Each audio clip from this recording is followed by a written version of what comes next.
there's no more benefits. You get something to knowledge that goes to say that page, it could be harmless type of advertisement, or it could be like harmful. Yeah, I mean, we follow a lot about things like spam, CAPTCHA, mass spam. There's all, every like, one secret I'll tell you is we've invented new technology. Not necessarily the biggest misuse, but the first misuse you'll see, scam, just petty scam. Like, you'll just it's like a thing is old. People scamming each other. This thing is old as time, and it's just every time you got to deal with it. It's almost like sewage is great, but it's silly, but it's bots, spam in general. This thing gets more and more intelligent. Yeah, there are a lot of like I said, like there are a lot of petty criminals in the world, and it's like every new technology is like a new way for petty criminals to do something completely illicit. Is there any ideas about sandboxes? Like how difficult is sandboxing in the past? Yeah, I mean sandboxing during training. So for example, during training you didn't expose your models to the internet. I think that's probably a bad idea during training because the model can be changing its policy, can be changing what it's doing, and it's having an effect in the real world. In terms of actually deploying the model, right? It kind of depends on the application. Like sometimes you want the model to do something in the real world, but of course you can always put guardrails on the outside, right? You can say, okay, well, this model's not going to move data from my, the model's not going to move any files from my computer or my web servers anywhere else. Now, when we talk about sandboxing, again, when we get to ASL4, none of these precautions are going to make sense there, right? Where when we talk about ASL4, then the models need kind of, a theoretical word is models are smart enough to break it, to kind of break out of any box. And so there we need to think about mechanisms of reversibility, about, if we're going to have a sandbox, it needs to be a mathematically provable sandbox, that's a whole different world than what we're dealing with models today. Yeah, the science of building a block from which ASL4 AI system cannot escape. I think it's probably not the right approach. I think the right approach, instead of having something, unaligned that like is trying to prevent it from escaping, I think it's better to just design the model the right way, or have a loop where you look inside the model and you're able to verify properties, and that gives you an opportunity to like iterate and actually get it right. I think maintaining bad models is much worse than Let me ask about regulation. What's the role of regulation? So, for example, can you describe California AI regulation bill SB 1047 that was ultimately vetoed by the governor? What are the pros and cons of this bill? Yeah, we ended up making some suggestions to the bill, and then some of those were adopted, and we felt I think quite positively about the bill. By the end of that, it did still have some downsides, and of course it got vetoed. I think at a high level, I think some of the key ideas behind the bill are, I would say, similar to ideas behind our RSC. And I think it's very important that some jurisdictions, whether it's California or the federal government and or other countries and other states, passes some regulation like this. And I can talk through why I think that's so important. So I feel good about our RSC.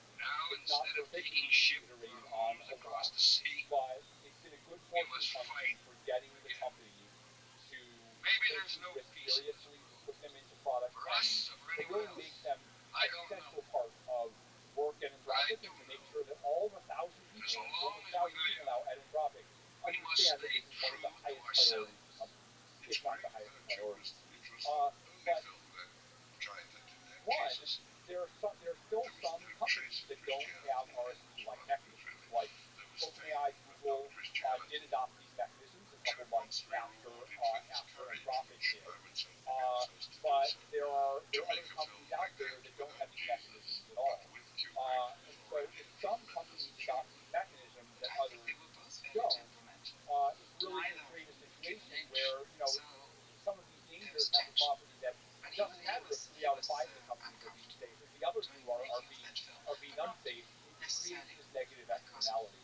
And I think the lack of uniformity is not fair to those of us who have put a lot of effort into being very thoughtful about these procedures. The second thing is, I don't think you can trust these companies unhappy to because adhere to these he was voluntary dealing plans with on their own. the Right? I star like to think who that was lots also of the will do everything producer we and can in that we charge will. of the Our production. And there were RSPs are certain checked by our instances long-term where benefit trust. he felt that So we things do should everything be we done can perfectly, but because Kurt to was in adhere to our charge, own they RSPs. were done But Kurt's way. you hear lots of And things I'm not about saying that Kurt various was companies wrong saying, or oh, right, that they would do things, but they would get this much nevertheless, compute, and they didn't. Stanley They said said, they would do this thing, and from they now didn't. on, I want to do pictures I don't think it makes where sense I to really have final cut. litigate individual things that The companies have first done. overseas But I premiere think of this UI's broad 3MX principle that Spartacus like is the most if there's premium nothing event on watching London's show over them, there's business nothing calendar watching for over the us year. in the industry. Director Stanley There's no Kubrick guarantee and that we'll do UI's the right thing, Spartacus and the was a stakes are very critical high. and commercial And so I success, think winning 4 it's important Oscars. to have a uniform standard Despite Kubrick's youth, that he was now a everyone follows, recognized and Hollywood to make director. sure that simply But that the process had industry also taught does him what a that he had majority to of the have industry full has already control said is over really his important, films. and has Right, already and said Phoebe, that they definitely the will do. Julie Right? Some Spartacus, people, he was I biding think his time, there's a class of hitting people who are on the against right note regulation on as the principle. I director understand of where that comes from. that You go to successful Europe, and film, you see something which would like give him greater GDPR. freedom in You the see some of future. the other stuff that And he did his they've very done. Some of it's good, but some of it is really unnecessarily burdensome, and I think it's fair to say really has slowed innovation. And so I understand where people are coming from on fires. I understand like people coming from start from that position. But again, I think AI is going to go to the very serious risk of autonomy and misuse that I talked about, just a few minutes ago. I think that those are unusual and they warrant an unusually strong response. And so I think it's very important. Again, we need something that everyone can get behind. I think one of the issues with SB 1047, especially the original version of it, was it had a bunch of the structure of RSPs, but it also had a bunch of stuff that was either clunky or that just would have created a bunch of burdens, a bunch of hassle, and might even have missed the target in terms of addressing the risk. You don't really hear about it on Twitter. You just hear about kind of, people are cheering for any regulation, and then the folks who are against make up these often quite intellectually dishonest arguments about how it'll make us move away from California. He'll apply if it's important in California. He'll only apply to business in California, or that it would damage the open source ecosystem, or that it would cause all of these things. I think those are mostly nonsense, but there are better arguments against regulation. There's one guy, Gene Ball, really, I think a very scholarly analyst, who looks at what happens when a regulation is put in place and ways that they can kind of get a life of their own, or how they can be poorly designed. And so our interest has always been, we do think there should be regulation in this space, but we want to be an actor to make sure that regulation is something that's surgical, that's targeted at the serious risk, and it's something people can actually comply with. Because something I think advocates of regulation don't understand as well as they could is if you get something in place that is that's purely targeted, that wastes a bunch of people's time, what's going to happen is people are going to say, see, these safety risks, this is nonsense. I just had to hire 10 lawyers to fill out all these forms. I had to run all these tests with a company that was clearly not dangerous. And after 6 months of that, there will be a groundswell, and we'll end up with a durable consensus against regulation. And so I think we're enemies of those who want real accountability in every design regulation. We need to actually get that. And this is, if there's one thing I could say to the advocates, it would be that I want them to understand this dynamic better. And we need to be really careful, and we need to talk to people who actually have experience seeing how regulations play out in practice. And the people who are seeing that understand to be very careful. If this was some lesser issue, I might be against regulation at all. But what I want the opponents to understand is that underlying issues are actually serious. They're not something that I or the other companies are just making up because of regulatory capture. They're not sci-fi fantasy. They're not any of these things. Every time you have a new model, every few months you measure the behavior of these models, and they're getting better and better at learning tasks, just as they are getting better and better at good, valuable, economically useful tasks. And so I would just love it if some of the former, I think SB 1047 was very polarizing. I would love it if some of the most reasonable opponents and some of the most reasonable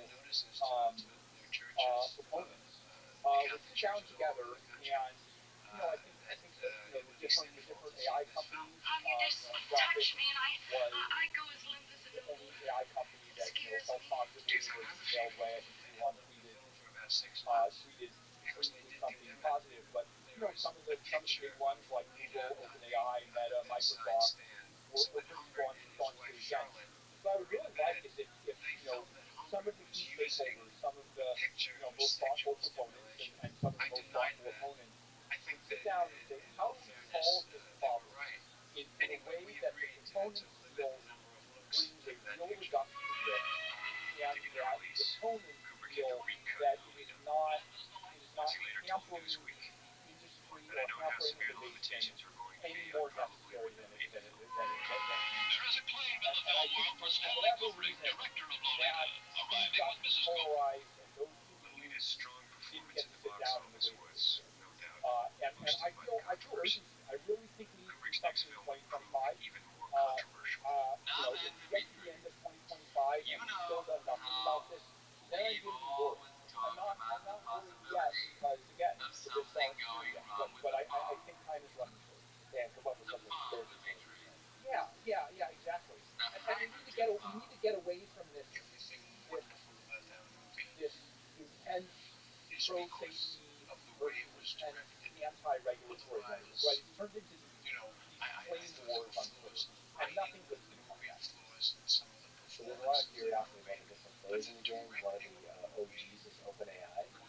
You've had several years of experience with OpenAI. What's your story and history there? Yeah, so I was at OpenAI for roughly 5 years. For the last couple of years, I was vice president of research there. Probably myself and Ilya Sutskever were the ones who really kind of set the research direction around 2016 or 2017.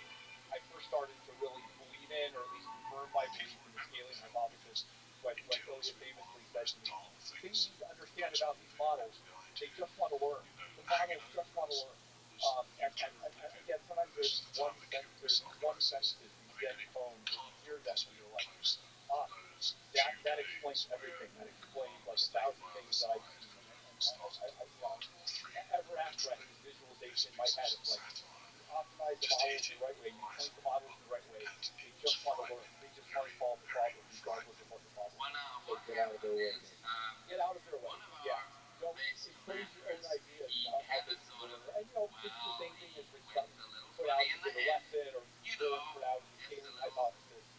I think generally the dynamic was, I got this kind of inspiration from Ilya and some others, folks like Alice Radford, who did the original one, and then ran really hard with it. Me and my collaborators on GP2, GP3, RL from GP2, which was an attempt to kind of deal with the early safety and scalability, things like debate and amplification, heavy on interpretability. So again, the combination of safety plus scaling. Probably 2018, 2019, 2020. Those were kind of the years when myself and my collaborators, probably many of whom became co-founders of Anthropic, kind of really had a vision and drove the direction. Yeah. So look, I'm going to put things this way, and I think it ties to the race here, right? Which is, in my time at OpenAI, what I've come to see as I've come to appreciate the scaling hypothesis, and as I've come to appreciate kind of the importance of safety along with the scaling hypothesis. The first one, I think, OpenAI was getting on board with. The second one, in a way, had always been part of OpenAI's messages. but over many years of the time that I spent there, I think I had a particular vision of how we handle these things, how we should be brought out in the world, the kind of principles that the organization should have. And look, I mean, there were like many discussions about like, should the company do this, should the company do that? Like, there's a bunch of misinformation out there. People say like less companies like to deal with Microsoft. False. Although, there was like a lot of discussion, a lot of questions about exactly how we should deal with Microsoft. Less companies like commercialization. That's not true. We built CP3. It was a model that was commercialized. I was involved in commercialization. It's more, again, about how do you do it? Like, civilization is going down this path to very powerful AI. What's the way to do it that is cautious, straightforward, honest, that builds trust in the organization and in individuals? How do we get from here to there? And how do we have a real vision for how to get it right? How can safety not just be something we say because it helps with security? And I think at the end of the day, if you have a vision for that, forget about anyone else's vision. I don't want to talk about anyone else's vision. If you have a vision for how to do it, you should go off and pursue that vision. It is incredibly unproductive to try and argue with someone else's vision. You might think they're not doing it the right way. You might think they're dishonest. Who knows? Maybe you're right. Maybe you're not. But what you should do is you should take some people you trust, and you should go off together, and you should make your vision happen. And if your vision is compelling, if you can make it appeal to people, some combination of ethically, in the markets, if you can make a company that's a place people want to join, that engages in practices that people think are reasonable while managing to maintain tradition and prohibition at the same time. If you do that, people will come to you. And the fact that you are doing it, especially the fact that you're doing it better than they are, causes them to change their behavior in a much more compelling way than if they're your boss and you're arguing with them. I don't know how to be any more specific about it than that, but I think it's generally very unproductive to try and get someone else's vision to look like your vision. It's much more productive to go off and do a clean experiment and say, this is our vision, this is how we're going to do things. Your choice is you can ignore us, you can reject what we're doing, or you can start to become more like us and imitate the zero form of flattery. That plays out in the behavior of customers, that plays out in the behavior of the public, that plays out in the behavior of where people do business. And again, at the end, it's not about one company winning or another company winning. If we or another company are engaging in some practice that people find genuinely appealing, and I want it to be in substance, not just in appearance. I think researchers are sophisticated and they look at substance. And then other companies start copying that practice, and they win because they copied that practice. That's great. That's success. That's like the race to the top. It doesn't matter who wins in the end, as long as everyone is copying everyone else's good practice, right? One way I think of it is like the thing we're all afraid of is the race to the bottom, right? In the race to the bottom, it doesn't matter who wins because we all lose, right? Like, in the most extreme world, you take this autonomous AI that robots enslave us or whatever, right? I mean, it's half joking, but that is the most extreme thing that could happen. Then it doesn't matter which company we're at. If instead you create a race to the top where people are competing to engage in good practices, then at the end of the day, it doesn't matter who ends up winning. It doesn't even matter who started the race to the top. The point isn't to be virtuous. The point is to get the system into a better equilibrium than it was before. And individual companies can play a role in doing this. Individual companies can help start it and help accelerate it. And frankly, I think individuals in other companies have done this as well, right? The individuals that, when we put out an RFP, react by pushing harder to get something similar done at other companies. Sometimes other companies do something that's like, we're like, oh, it's a good practice. We think that's good. We should adopt it too. The only difference is, I think we are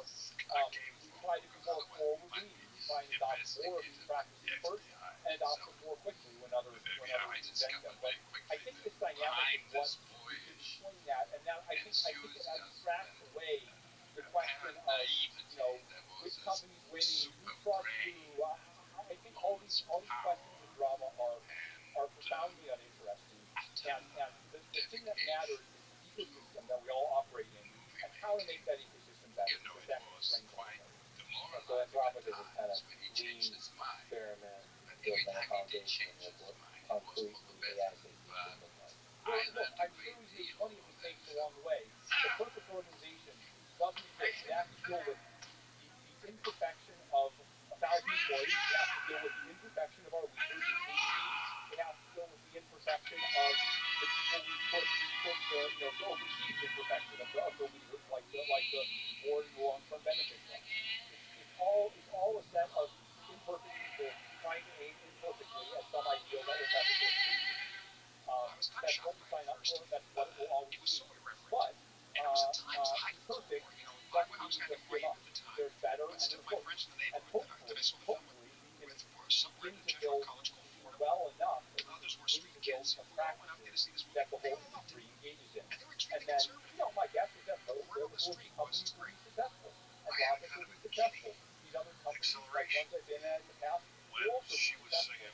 And some will be more successful than others. That's less important than, again, that we be aligning and for the industry. And that happens partly through the race to the top, partly through things like RFP, partly through, again, directly surgical regulation. You said talent density needs talent mass.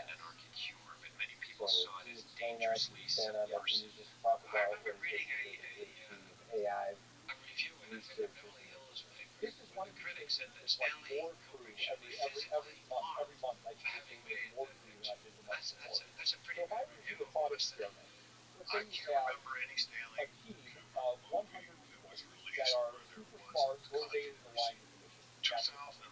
Or you can have a team of 1,000 people where 200 people are super smart, super aligned with the mission, and then like 800 people are, let's just say you take 800 like random expected folks. Which would you rather have? Right? The talent mass is greater in the group of 1,000 people. Right? You have even a larger number of incredibly talented, incredibly aligned, incredibly smart people. But the issue is just that if every time someone super talented looks around, they see someone else super talented and super dedicated, that sets the tone for everyone, right? That sets the tone for everyone is super inspired to work in the place. Everyone trusts everyone else. If you have 1,000 or 10,000 people and things have really regressed, right? You are not able to do selection and you're choosing random people. What happens is then you need to put a lot of processes and a lot of guardrails in place. Just because you don't fully trust each other, you have to adjudicate political battles. Like, there are so many things that slow down your ability to operate. So we're nearly 1,000 people, and we tried to make it so that as large a fraction of those 1,000 people as possible are like super talented, super skilled. It's one of the reasons we slowed down hiring a lot in the last 2 months. We grew from 300 to 800, I believe. I think in the first 7-8 months of the year. And now we've slowed down. We're at the last 3 months we went from 800 to 900, 950, something like that. Don't quote me on the exact numbers, but I think there's an inflection point around 1,000, and we want to be much more careful how we grow. Early on, and now as well, we've hired a lot of physicists. Started some physicists can learn things really fast. Even more recently, as we continue to hire that, really had a high bar on both the research side, the software engineering side. Have hired a lot of senior people with really close teams to be at other companies in this space, and we just continue to be very selective. It's very easy to go from 100 to 1,000, 1,000 to 10,000 without paying attention to making sure everyone has a unified purpose. It's so powerful. If your company consists of a lot of different systems that all want to do their own thing, they're all optimizing for their own thing, it's very hard to get anything done. But if everyone sees the broader purpose of the company, if there's trust and there's dedication to doing the right thing, that is a superpower. That in itself, I think, can overcome almost every other resistance. And, Steve Jobs, 8th grade. 8th graders want to look around and see an 8th grade.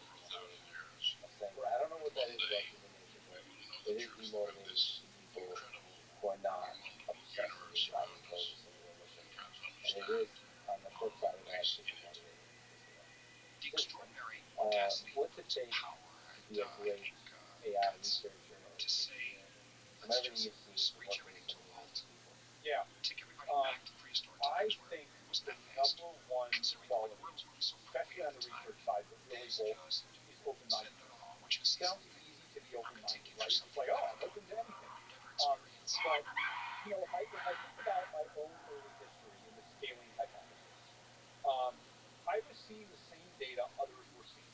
I don't think I was like a better programmer or better at coming up with research ideas than any of the hundreds of people that I worked with. In some ways, I was worse. Um, like I never like precise programming of like finding the bug, writing the GPU kernels. Like I could point you to 100 people here who are better at that than I am.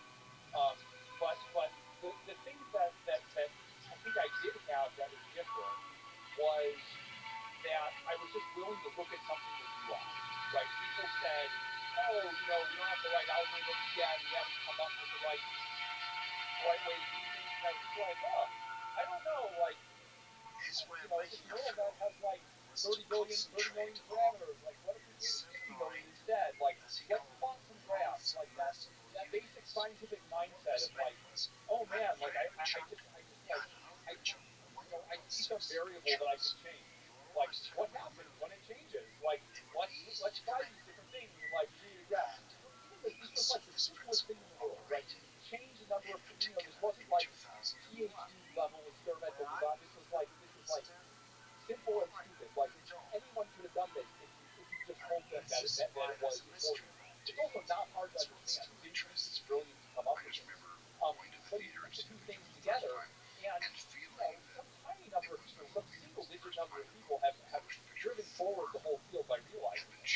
And it's often like that. If you look back at the discoveries in history, they're often like that. And so this open-mindedness and this willingness to see the new eyes that often comes from being newer to the field, often experience is a disadvantage for you. That is the most important thing. It's very hard to look for and test for, but I think it's the most important thing because when you find some really new way of thinking about things, when you have the initiative to do that, it's absolutely transformative. But also be able to do kind of rapid experimentation, and in the face of that, be open-minded, you're curious, and you're looking at the data with fresh eyes and seeing what is it that that applies in interpretability. Another example of this, like some of the early work in mechanistic interpretability, so simple. It's just no one thought to care about this question before. You said what it takes to be a great AI researcher. Can we rewind the clock back? What advice would you give to people interested in AI? If they're young looking for, how can I make an impact? I think my number one piece of advice is to start playing with the model. This was actually I really know this seems like obvious advice now. I think 3 years ago it wasn't obvious, and people started by, "Oh, let me read the latest report orientation. Let me kind of." No, I mean that was really the I'm sure you got it as well. But now with wider availability of models and APIs, people are doing this more. But I think with experiential knowledge, these models are new artifacts that no one really understands. And so getting experience playing with them. I would also say, again, in line with the like, do something new, think in some new direction. Like, there are all these things that haven't been explored. Like, for example, mechanistic interpretability is still very new. It's probably better to work on that than it is to work on new model architectures because it's more popular than it was before. There are probably like 100 people working on it, but there aren't like 10,000 people working on it. And it's fertile area for study. There's so much like low-hanging fruit. You just walk by and you can pick things. And the only reason, for whatever reason, people aren't interested in it enough. I think there are some things around long horizon learning and long horizon tasks where there's a lot to be done. I think evaluations we're still very early in our ability to study evaluations, particularly for dynamic systems acting in the world. I think there's some stuff around multi-agent. Skate where the puck is going is my advice. And you don't have to be brilliant to think of it. Like all the things that are going to be exciting in 5 years, like people even mention them as like conventional wisdom, but like it's just somehow around as much as they could, or they're afraid to do something. It's not the popular thing. I don't know why it happens, but like getting over that barrier, that's my number one piece of advice. Time exposure. That's something that goes with Camera it. shutter is open. He would Yeah. It seems that the monitored training recipe has a little bit of everything. So supervised fine tuning, RLHF, the constitutional AI, RLAIF. Again, that movie thing. And then synthetic data, using a lot of synthetic data, like trying to figure out ways to have more synthetic data. So what's the secret sauce that makes a droplet quad so incredible? How much of the magic is in the pre-training? How much is in the post-training? Yeah, so first of all, we're not perfectly able to measure that ourselves. With some great theorem durability, sometimes it's hard to tell whether it came from pre-training or post-training. We developed ways to try and distinguish between those two, but they're not perfect. The second thing I would say is, when there is an advantage, and I think we've been pretty good at in general with RL, perhaps with that silver, although I don't know if this goes on inside other companies. Oh my God, we have these magic methods that everything has, right? Usually it's like, well, we got better at the infrastructure, so we could run it for longer, or, we were able to get higher quality data, or we were able to filter our data better, or we were able to combine these methods in practice. It seems to be some boring matter of kind of practice and tradecraft. So, when I think about how to do something special in terms of how to train these models, both pre-training, but even more so post-training, I really think of it a little more, again, as like designing airplanes or cars. Like, it's not just like, oh man, I have the blueprint. Like, maybe that makes me make the next airplane. But like, there's some cultural tradecraft of how we think about the design process that I think is more important than any particular vehicle or defect. Okay, well, really ask you about specific techniques. First on RLHF, what do you think, zooming out and position of its velocity, what do you think RLHF does so well? If I go back to like the scaling hypothesis, one of the ways to state the scaling hypothesis is you train for X and you throw enough compute at it, you get X. And so RLHF is good at doing what humans want the model to do, or at least, to state it more precisely, doing what humans look at the model for a brief period of time and consider different possible responses, what they prefer as the response. Which is not perfect from both a safety and capability perspective, in that humans are often not able to perfectly identify what the model wants and what humans want in the moment may not be what they want in the long term. So there's a lot of subtlety there, but the models are good at producing what the humans in some shallow sense want. And it actually turns out that you don't even have to throw that much compute at it because of another thing, which is this thing about strong pre-trained models being half breaking. So once you have the pre-trained model, you have all the representations you need to get the model where you want it to go. So do you think RLHF makes the model smarter, or does it feel smarter to the human? I don't think it makes the model smarter. I don't think it just makes the model feel smarter. It's like RLHF bridges the gap between human and smart.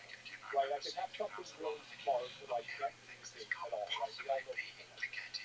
People who are really smart but can't understand what they're saying. So I think RLHF just bridges that gap. I think it's not the only kind of RL we'll do. It's not the only kind of RL that will happen in the future. I think RL has the potential to make models smarter, to make them reason better, to make them operate better, to make them develop new skills even. And perhaps that could be done, in some cases with human feedback. But the kind of RLHF we use today mostly doesn't do that yet, although we're very quickly starting to do it.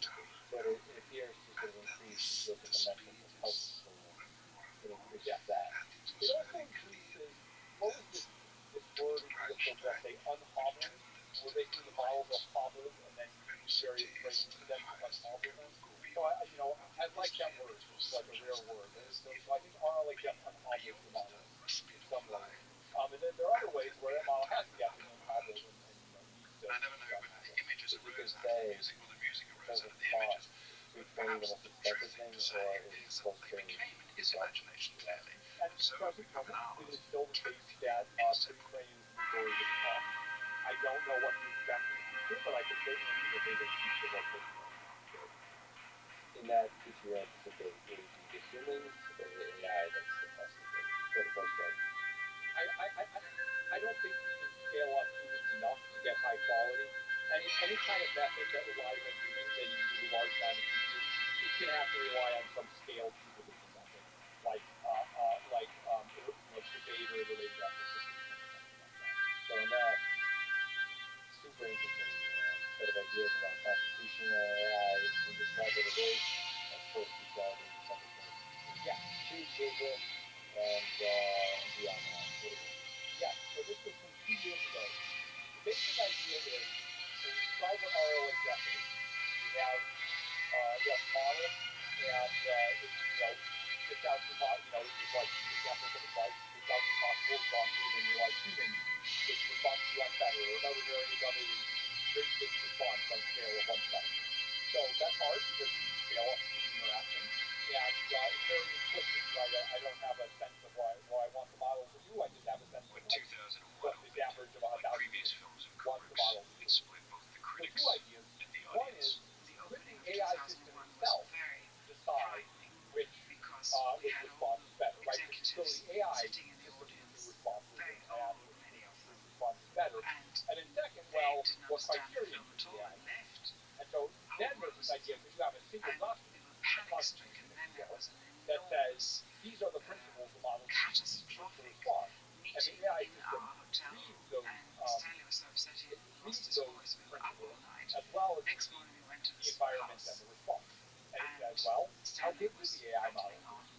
It's basically a form of self-flight. You're kind of training the model against yourself. And so the AI gives the response, and then you feed that back into what's called the preference model, which in turn feeds the model to make it better. You have this triangle of like the AI, the preference model, and the improvement of the AI itself. And we should say that in the Constitution, the set of principles are human interpretable.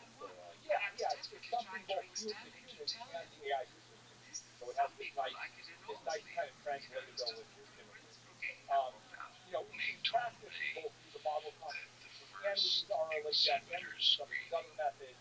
So it turns into one tool in a toolkit that both reduces the need for RLHF and increases the value you get from using each data point of RLHF and also interacting directly in ways with kind of reasoning type RL methods. So it's one tool in the toolkit, but I think it is a very important tool. But it's a compelling one for us humans. Think about founding fathers and founding of the United States. The natural question is who and how can define the Constitution, the set of principles in the Constitution. Yeah, so I'll give like a practical answer and a more abstract answer. I think the practical answer is like, look, in practice, models get used by all kinds of different companies, right? And so you can have this idea where the model can have specialized rules or principles, fine-tuned versions of models. Implicitly, we talked about even explicitly having special principles that people can build into the model. So from a practical perspective, the answer can be very different for different people. Customers building data, behave very differently from a lawyer and obeys different principles. But I think at the base of it, there are specific principles that models, have to obey. I think a lot of them are things that people would agree with. Everyone agrees that, we don't want models presenting CBRN risks. I think we could go a little further and agree with some basic principles of democracy and the rule of law. Beyond that, it gets, very uncertain. And there our goal is generally for the models to be more neutral, not espouse a particular point of view, and more to be kind of like wise agents or advisors that will help you think things through and will present possible considerations, but don't express strong or specific statements. OpenAI released a model spec where it kind of clearly, concretely defines some of the goals of the model and specific examples. Which for some people was difficult. After working with I find that interesting. By the way, I should mention, I believe the brilliant John Schulman designed Anthropic. It was difficult. Do you think this leads to direction? Might Anthropic release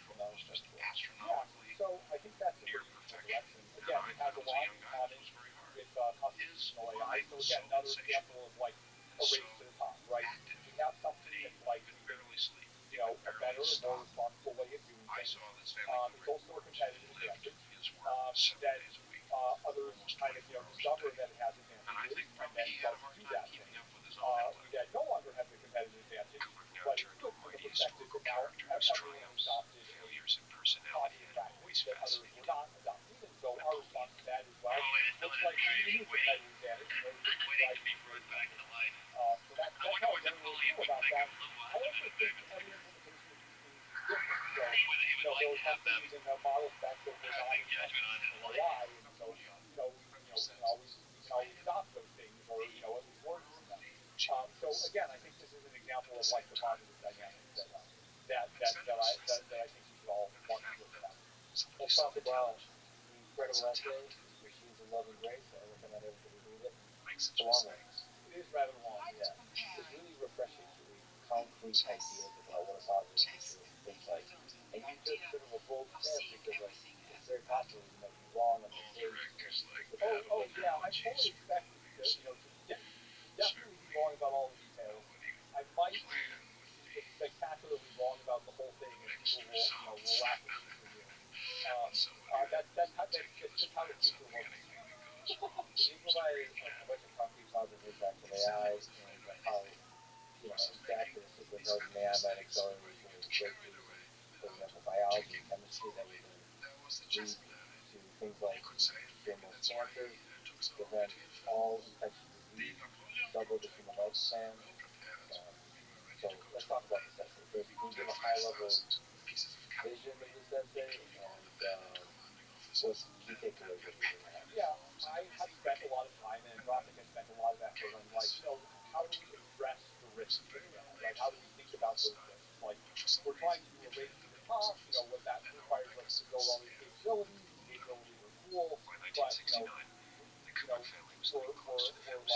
big part of what we're trying to do is address the risks. And the justification for that is like, well, all these positive things, the market is this very healthy organism, right? It's going to produce all the positive things. The risks, I don't know. We might mitigate them, we might not. And so we can have more impact by trying to mitigate the risks.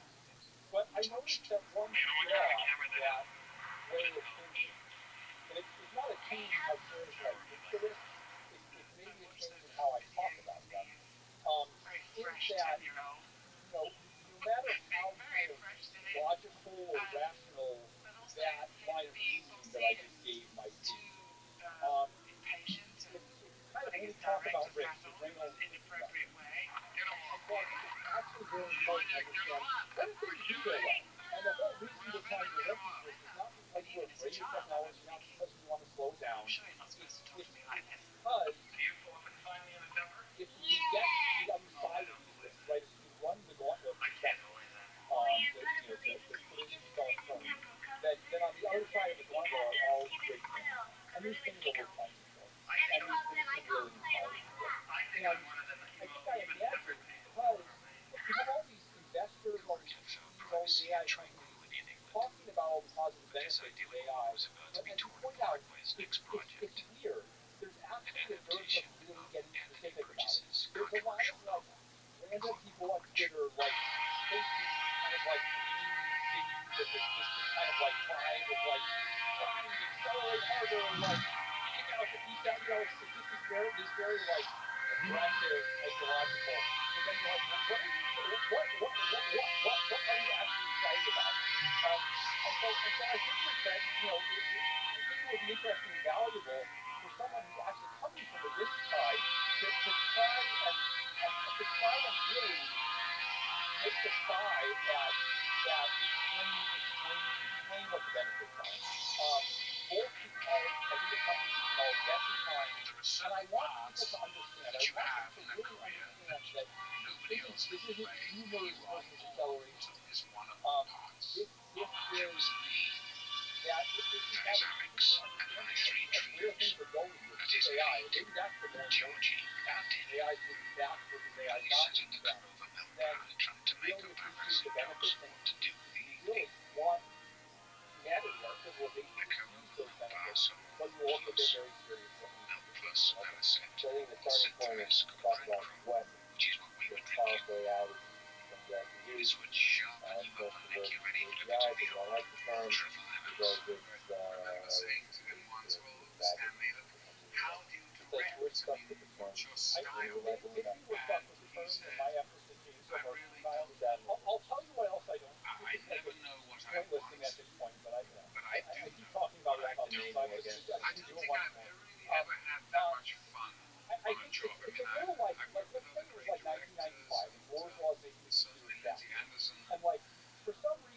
there had been this like verbal tick that like everyone was like, well, someday we're gonna have like supercomputers that are gonna be able to do all these things that like once we have supercomputers we'll be able to like we'll be able to do other things. And so like one, it's true, the computers are getting faster, and as they get faster, they're gonna be able to do all these great things. But there's no discrete point of we had a supercomputer and previous computers were not like supercomputers are fun to use, but like it's a very sort of kind of like computers that are faster than what we have today. There's no point at which you pass the threshold and you're like, oh my god, this is totally new type of computation.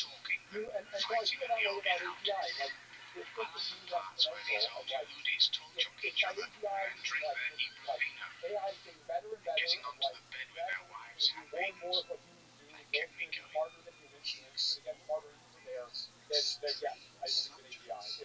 But if AGI is some discrete or separate thing, which is the way people often talk about it, then it's kind of a meaningless buzzword.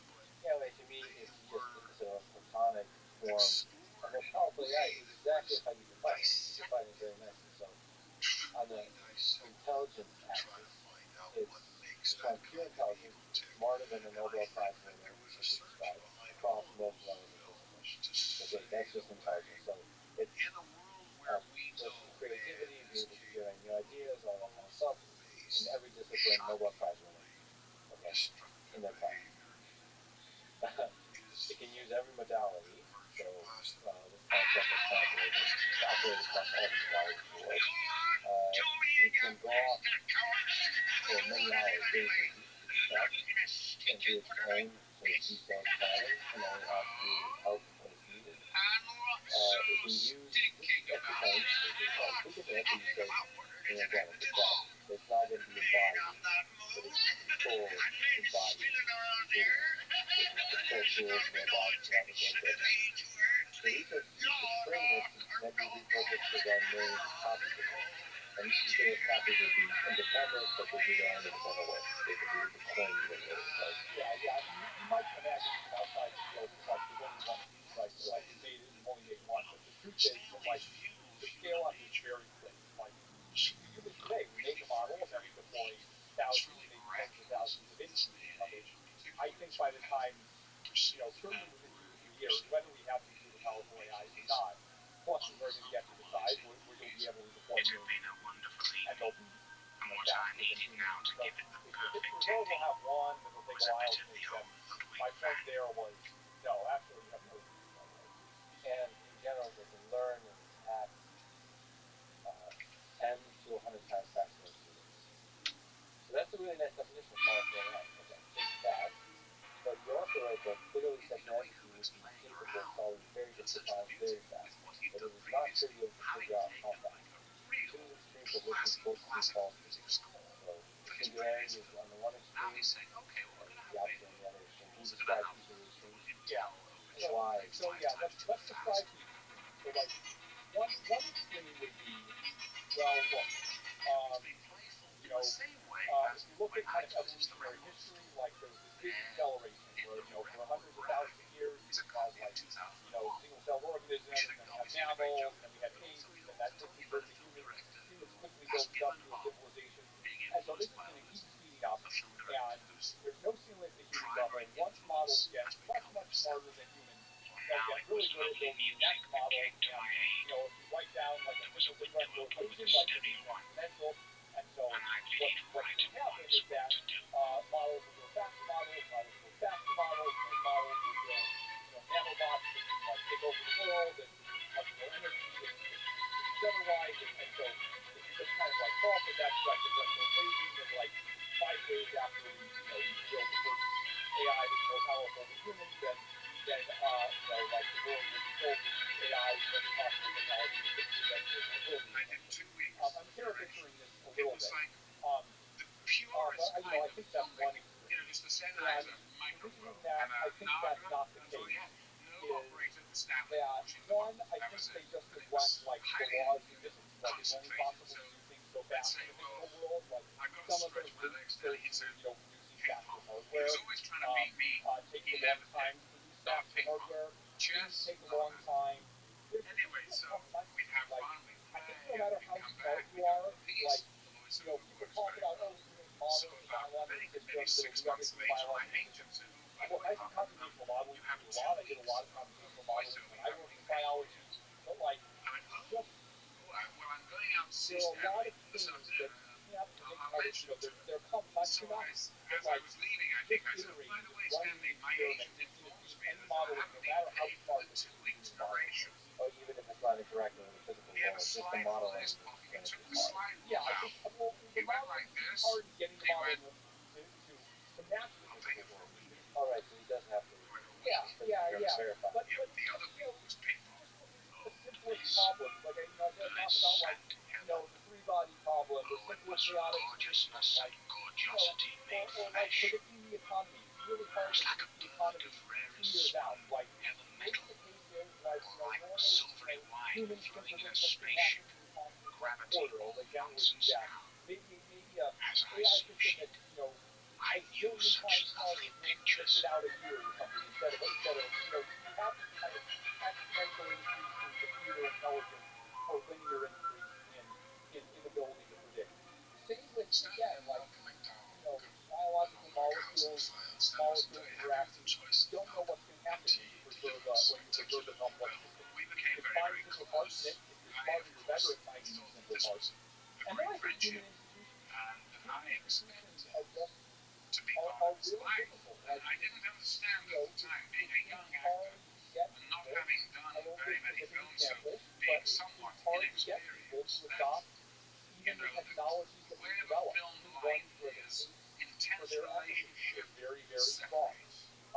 Intense relationship People have separates. So I was think things expecting are conspiracy theories, like relationship to carry on in some it's been very form, difficult. but It's also been very cut it difficult to like get this. He didn't really want to know. Very simple It things was to make over it for work. him.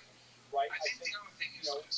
Some of the things that I said about him, which were perhaps unfair, maybe it was a cry out to say, Stanley, pick up the phone and call me. Save life, but And of the course system he as a never whole, did. I arranged a little surprise. playoffs that are very far from maximizing One that I hope you will like. welfare. As a, So if you bring AI systems into as a symbol of our new understanding.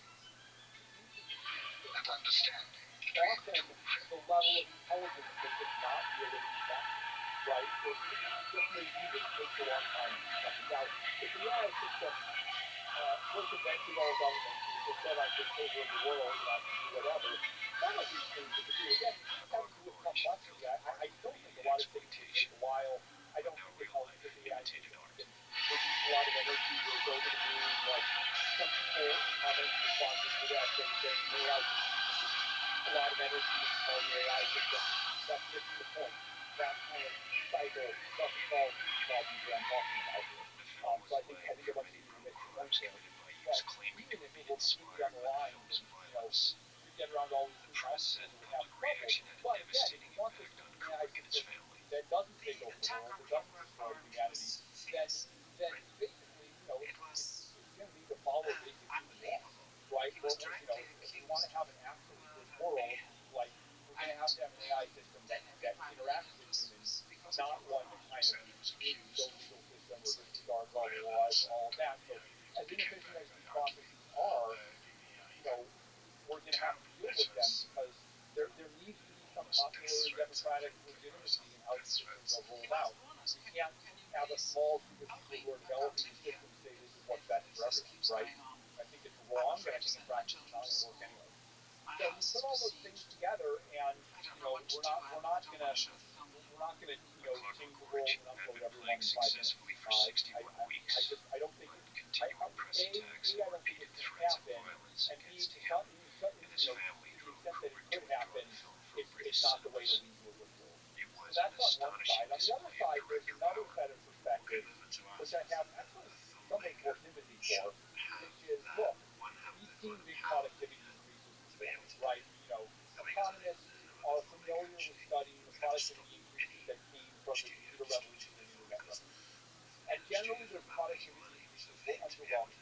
They were less than you might imagine. There was a quote from Robert Solow: "You see the computer revolution everywhere except the productivity increase." So why is this the case? People point to the structure of firms, the structure of enterprises, how low-end how to resist new technology is a very important part of the book, which I talk about in the essay, right? How do we get these technologies into the poorest parts of the world that are behind on cell phone technology, computers, medicine, let alone newfangled AI that hasn't been invented yet. You can have a perspective that's like, well, this is amazing technically, but it's all about the work. I think Tyler Talent, who wrote something in response to my essay, has that perspective. I think he thinks the radical change will happen eventually, but he thinks it'll take 50 or 100 years. And you could have even more static perspectives on the whole thing. I think there's some truth to it. I think the type scale is just too long. And I can see it. I can actually see both sides with data. So, a lot of our customers are large enterprises who are really thinking those ways. I've also seen it in talking to governments, right? Those are prototypical, entities that are close to but the dynamic I see over and over again is, yes, it takes a long time to do these things. Yes, there's a lot of resistance and lack of understanding. But the thing that makes me feel that progress will in the end happen moderately fast, not incredibly fast, but moderately fast, is that you talk to what I find over and over again, with large companies, even in governments, which have been actually surprisingly forward leaning, you find two things that need maybe forward. One, you find a small fraction of people within a company, within a government, who really see the big picture, who see the whole story hypothesis, who understand where AI is going, or at least understand where it's going within their industry. And there are a few people like that within the current U.S. government who really see the whole picture. And those people see that this is the most important thing in the world until they actually for it. And they alone are not enough to succeed because there are a small set of people who are large organizations. But as the technology starts to roll out, as it succeeds in some places, in the folks who are most willing to adopt it, the specter of competition gives them a wind at their back. Because they can say, within their large organization, they can say, look, these other guys are doing this, right? One bank can say, look, this newfangled hedge fund is doing this thing, they're going to eat our lunch. In the U.S., we can say, we're afraid China's going to get there before we are. And that combination, the specter of competition, plus a few visionaries within the organizations that in many ways are sclerotic, put those two things together and it actually makes something happen. I mean, it's interesting. It's a balanced fight between the two because inertia is very powerful. But eventually, over enough time, the innovative approach breaks through. And I've seen that happen. I've seen the arc of that over and over again. And it's like the barriers are there. The barriers to progress, the complexity, not knowing how to use the model, how to deploy them are there. And for a bit, it seems like they're going to last forever, like change doesn't happen. But then eventually change happens. It always comes for a few people. I felt the same way when I was an advocate of the scaling hypothesis within the AI field itself and others didn't get it. It felt like no one could ever get it. It felt like we had a secret almost no one ever had. And then a couple years later, everyone has a secret. And so I think that's how it's going to go with deployment of AI in the world. It's going to, the barriers are going to fall apart gradually and then all at once. And so I think this is going to be more, and this is just an, I can easily see how I'm wrong. I think it's going to be more like 5 or 10 years, as I say in the essay, than it's going to be 50 or 100 years. I also think it's going to be 5 or 10 years more than it's going to be, 5 or 10 hours. Because I just seen how human systems work. And I think a lot of these people who write down the differential equations and say AI can make more powerful AI can't understand how it can possibly be the case that these things won't change so fast. I think they don't understand. So, what is the timeline for where we achieve AGI, aka powerful AI, aka super AI? It's a debate about Mimi. Of your intelligence, you can smarter than Nobel Prize winner in every relevant discipline and all the things we've got modalities and go and do stuff on its own for days and do biology. One, you know what? This is the biology. Yeah, we do solely on the whole biology and health section. It's so exciting from I was given Dewey from a scientific perspective. It made me want to be a biologist. It's almost, it's so, no, this was the feeling I had when I was writing that it's like, this could be such a beautiful future if we can just make it happen, right? If we can just get the landmines out of the way and make it happen. There's so much beauty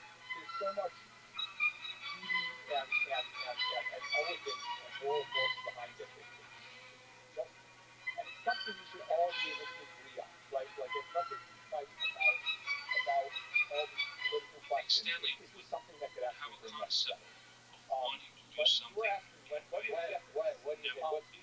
Put numbers on. So, this is of course something I've been grappling with for many years, and I'm not at all confident. If I say 2026 and 2027, it'll be like a zillion, like, people on Twitter who'll be like, yeah, I see all the 2026, 2020, and it'll be repeated for like the next 2 years. Like, this is definitely what I think is going to happen. So whoever that could be, we'll crop out the thing I just said, and only say the thing I'm about to say. But I will say it anyway. So, you extrapolate the curve that we've had so far, right? If you say, well, I don't know, we're starting to get like PhD level, and last year we were at undergraduate level, and the year before we were at like the level of a high school student. Again, you can quibble with what masks and for what. We're still missing modalities. Those are being added, like continuous was added, like Imogen was added, like this generation has been added. If you just kind of like, and this is totally unscientific, but if you just kind of like eyeball the rate at which these capabilities are increasing, it does make you think that we'll get there by 2026 or 2027. Again, lots of things could derail it. We could run out of data. Might not be able to scale clusters as much as we want. Like, maybe Taiwan gets blown up or something, and then we can't produce as many GPUs as we want. So there are all kinds of things that could derail the whole process. So I don't fully believe the straight line extrapolation. But if you believe the straight line extrapolation, we'll get there in 2026 or 2027. I think the most likely is that there's some mild delay relative to that. I don't know what that delay is, but I think it could happen on schedule. I think there could be a mild delay. I think there are still worlds where it doesn't happen in 100 years. The number of those worlds is rapidly decreasing. We are rapidly running out of truly convincing grapplers, truly compelling reasons why this will not happen in the next few years. There were a lot more in 2020. Although I guess my hunch at that time was that they could do all those blockers. So sitting as someone who has seen most of the blockers put out of the way, I kind of suspect, my suspicion is that the rest of them will not block. But look, at the end of the day, like, I don't want to represent this as a scientific prediction. People call them scaling laws. That's a misnomer, like Moore's law is a misnomer. Moore's law, scaling law is about laws of the universe. They're empirical regularities. I am going to bet in favor of them using, but I'm not sure of that. Can you essentially describe the compressed 21st century, how AGI will help set forth a chain of breakthroughs in biology and medicine that help us in all these kind of ways that I mentioned? So how do you think, what are the early steps in this idea? And by the way, I asked Claude this question to ask you. So Claude told me to ask, what do you think is a typical day for a biologist working on AGI look like? In this future? Yeah. Claude is curious. Let me start with your first question, and then I'll answer that. Claude wants to know, like, this future, right? Excellent. Who am I going to be working with? Exactly. So I think one of the things I went hard on in the essay is, let me go back to this idea of, because it's really had an impact on me. This idea that within large organizations and systems, there end up being a few people or a few new ideas kind of cause things to go in a different direction they would have before. Kind of disproportionately affect the trajectory. There's a bunch of kind of the same thing going on, right? If you think about the health world, there's like trillions of dollars to pay out Medicare and other health insurance, and then the NIH is $100 billion. And then if I think of like the few things that really revolutionize anything, could be encapsulated in a small fraction of that. And so when I think of like where will AI have an impact, like small fractions to much larger fractions and raising quality. And within biology, my experience within biology is that the biggest problem of biology is that you can't see what's going on. You have very little ability to see what's going on, and even less ability to change it. Right? What you have is this. Like from this, you have to infer that there's a bunch of cells that within each cell is, trillion base pairs of DNA built according to a genetic code. And, there are all these processes that are just going on without any ability of us as, unaugmented humans to affect it. These cells are dividing. Most of the time that's healthy, but sometimes that process goes wrong, and that's cancer. The cells are aging. Your skin may change color, develop wrinkles as you age, and all of this is determined by these processes. All these proteins being produced, transported to various parts of the cell, binding to each other. And in our initial state in our biology, we didn't know these cells existed. We had to invent microscopes to observe the cells. We had to invent more powerful microscopes to see, below the level of the cells, the level of molecules. We had to invent X-ray crystallography to see DNA. We had to invent gene sequencing to see the DNA. Now, we had to invent protein folding technology to predict how it folds and how they bind, how these things bind to each other. We had to invent various techniques for now even edit the DNA as of with CRISPR as of the last 12 years. So the whole history of biology, a whole big part of the history is basically our ability to read and understand what's going on, and our ability to reason intellectually. And my view is that there's so much more we can still do there, right? You can do CRISPR, but you can do it for the whole body. Let's say I want to do it for one particular type of cell, and I want the rate of targeting the wrong cells to be very low. That's still a challenge. That's still things people are working on. That's what we might need for gene therapy for certain diseases. And so the reason I'm saying all of this, and it goes beyond, beyond the gene sequencing, the types of nanomaterials, observing what's going on inside cells, or antibody drug conjugates. The reason I'm saying all this is that this could be a leverage point for the AI system, right? That the number of such inventions, it's in the mid-double digits or something. Mid-double digits, maybe low triple digits over the history of biology. Let's say I have a million of these AIs, like, they discover thousands, working together, and they discover thousands of these very quickly. And does that provide a huge lever instead of trying to leverage the $2 trillion a year we spend on Medicare or whatever? Can we leverage the $1 billion a year that's spent to discover, but with much higher quality? And so, what is it like, being a scientist that works with an AI system? The way I think about it actually is, well, so I think the early stages, AIs are going to be like graduates. You're going to give them a project. You're going to say, I'm using biologists. I set up the lab. The biology professor or even the grad students themselves will say, here's what you can do with an AI, like AI system. I'd like to study it. And the AI system has all the tools. You can look up all the literature, decide what to do. It can look at all the, go to the website and say, hey, I'm going to go to Thermo Fisher or whatever the lab equipment company is. Stephen King's best-selling dominant novel lab equipment company Shining. Today. He seized the chance to make a film that would both satisfy him artistically and meet the demands of the box I'm going to office. run my experiments. I'm going to, write up a report about my experiments. I'm going to, inspect the images for contamination. I'm going to decide what the next experiment is. I'm going to, write some code and run statistical analysis.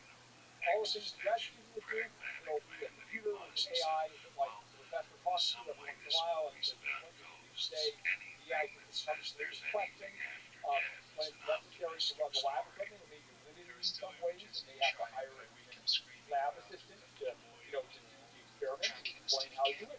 Or it could use advances in lab automation that are gradually being developed have been developed over the last decade or so, and will continue to be developed. And so it will look like there's a human professor and 1,000 AI grad students. And if you go to one of these local institutes of biologists or so, you'll now you have 1,000. They're smarter than you are, by the way. Then I think at some point we'll flip around where the AI systems will be the PIs, will be the leaders, and they'll be ordering humans or other AI systems around.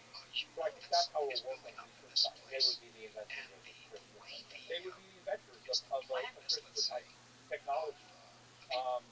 And then I think, as I say in the essay, we'll want to turn the wrong term, but we'll want to harness the AI systems to improve the clinical trial system as well. There's some amount of just regulatory, it's a matter of societal decisions, and that'll be harder. But can we get better at predicting results of clinical trials? Can we get better at statistical design so that what clinical trials that used to require 5,000 people and therefore need $100 million in a year to enroll them, now they need 500 people in 2 months to enroll them.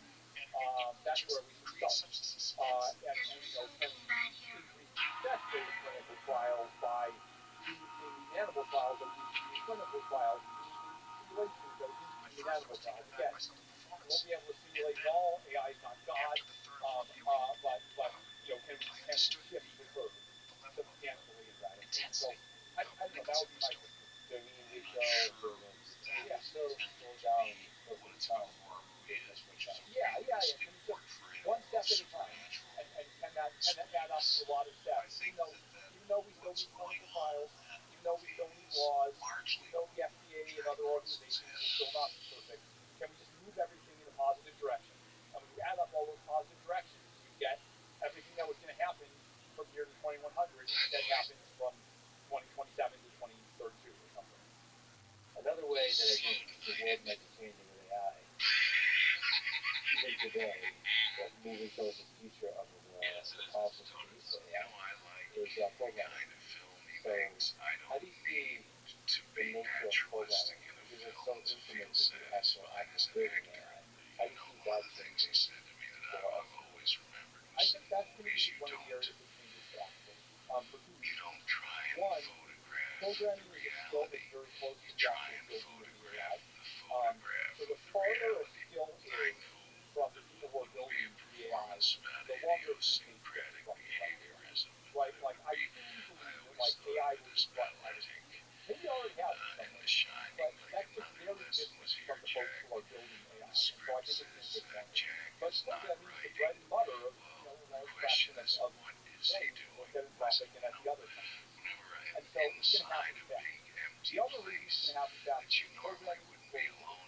Both when you're training the model and when you're applying the model, the idea that the model can write the code, the model can then run the code, and then see the result and interpret it back. And so it really has an ability, unlike hardware, unlike biology, which is just done, the model has the ability to close the loop. And so I think those two things are going to lead to the model getting good at programming very fast. As I saw on typical real-world programming tasks, models have gone from 3% in January of this year to 50% in October of this year. So we're on that estimate, right, where it's going to start slowing down soon. It's only get to 100%. But I would guess that in another 10 months, we'll probably get pretty close. We'll be at least 90%. So again, I would guess, I don't know how long it'll take, but I would guess again, 2026, 2027, there are people who crop out these numbers and get rid of the caveats. Go away. I would guess that the kind of task that the vast majority of coders do, AI probably, if we make the task very narrow, like just write code, AI systems will be able to do that. Now that said, I think the inherent advantage in coding, you'll find that when AIs can do 80% of a coder's job, including those who can literally write code with a given set, you'll find that the remaining parts of the job become more leveraged for humans. Right? Humans will learn about high-level system design, or looking at the app and the architecture well, and the design, the UX aspects, and eventually AI will be able to do those as well, right? And that's my vision of the powerful AI system. But I think for much longer than we might expect, we will see that do some pretty cool things. Small parts of the job when that humans still do you're filming. will expand this over an entire Because job in it order seemed to to me at overall times that the end that's something we've justified seen. the You know, it means. used to be that writing and editing letters was very difficult, and like writing the pitch was difficult. Well, as soon as that word processing and then computers, and it became easy to produce work and easy to share it, then that became instant, and all the focus was on the ideas. So this logic of comparative advances that expand tiny parts of the task, large parts of the task, and create new tasks in order to expand productivity. I think that's going to be the case. Again, someday AI will generate everything, and that won't apply, and then we all have, humanity will have to think about how to collect build that, and we're thinking about that every day. That's another one of the grand problems to deal with aside from misuse and autonomy, and we should take it very seriously. But I think in the near term, and maybe even in the medium term, like medium term, like 3-4 years, I expect that humans will continue to have a huge role, and the nature of programming will change, but programming as a role, programming as a job will not change. It'll just be less writing things line by line, and it will be more math stuff. And I wonder what the future of IDEs is. So the tooling of interacting with AI systems isn't true for programming, and also probably true for another concept. Like computer use that may be domain specific, like in like biology, the problem uses its own tooling about how to be effective, and the programming uses its own tooling. Is Anthropic going to play in that space of also tooling? I'm absolutely convinced that powerful IDEs, that there's so much low latency feedback there, that right now it's just like talk to a model and talk back, but look, IDEs are great at kind of lots of static analysis of so much is possible with kind of static analysis, like many bugs you can find without even writing the code. Then IDEs are good for running particular things, organizing your code, measuring coverage of unit tests. Like there's so much that's possible with a normal IDE. Now you add something like the model now can now like write code and run code. Like I have absolutely convinced that over the next year or two, even if the quality of the model didn't improve, that there would be enormous opportunities to enhance people's productivity by catching a bunch of mistakes, doing a bunch of grunt work for people, and that we haven't even scratched the surface. Anthropic itself, I mean, you can't say, it's hard to say what will happen in the future. Currently, we're not trying to make such IDs ourselves. Rather, we're powering the companies like Cursor or like Cognition or some of the other, Expo in the security space, others that I can mention as well, that are building techniques themselves and talking about AI. And our view has been, let 1,000 flowers bloom. We don't internally have the resources to try all these different things. Let's let our customers try it. And we'll see maybe different customers will see in different ways. So I both think this is super promising, and it's not something Anthropic isn't eager to at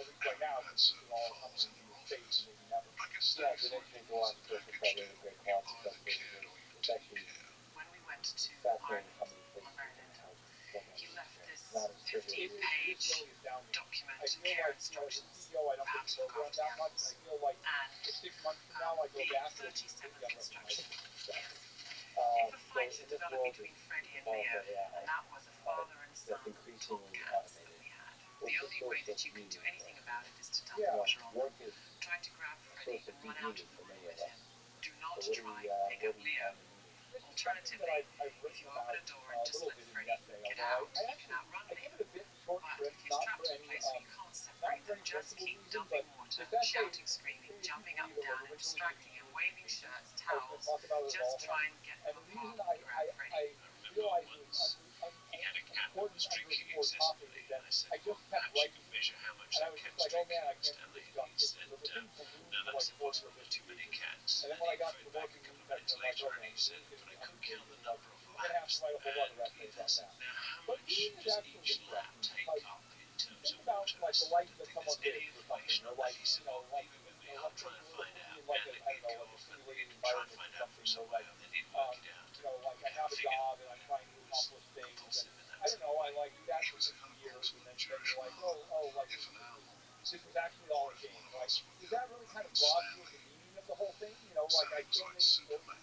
choices, including moral choices. I still sacrificed. I still had to kind of gain all these skills, or just like a similar exercise. Think back to one of the historical figures, discovered electromagnetism or relativity or something.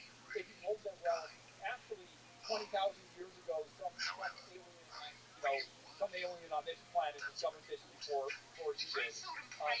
That robs the meaning of the discovery. That doesn't really seem like the meaning, right? It seems like the process is what matters, and how resilient you are as a person along the way, and how you relate to other people, and the decisions that you make along the way. Those are consequential.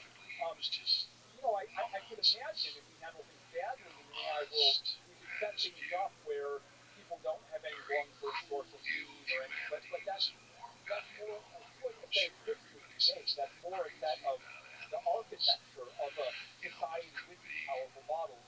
If we design them badly and for shallow things, then that might happen.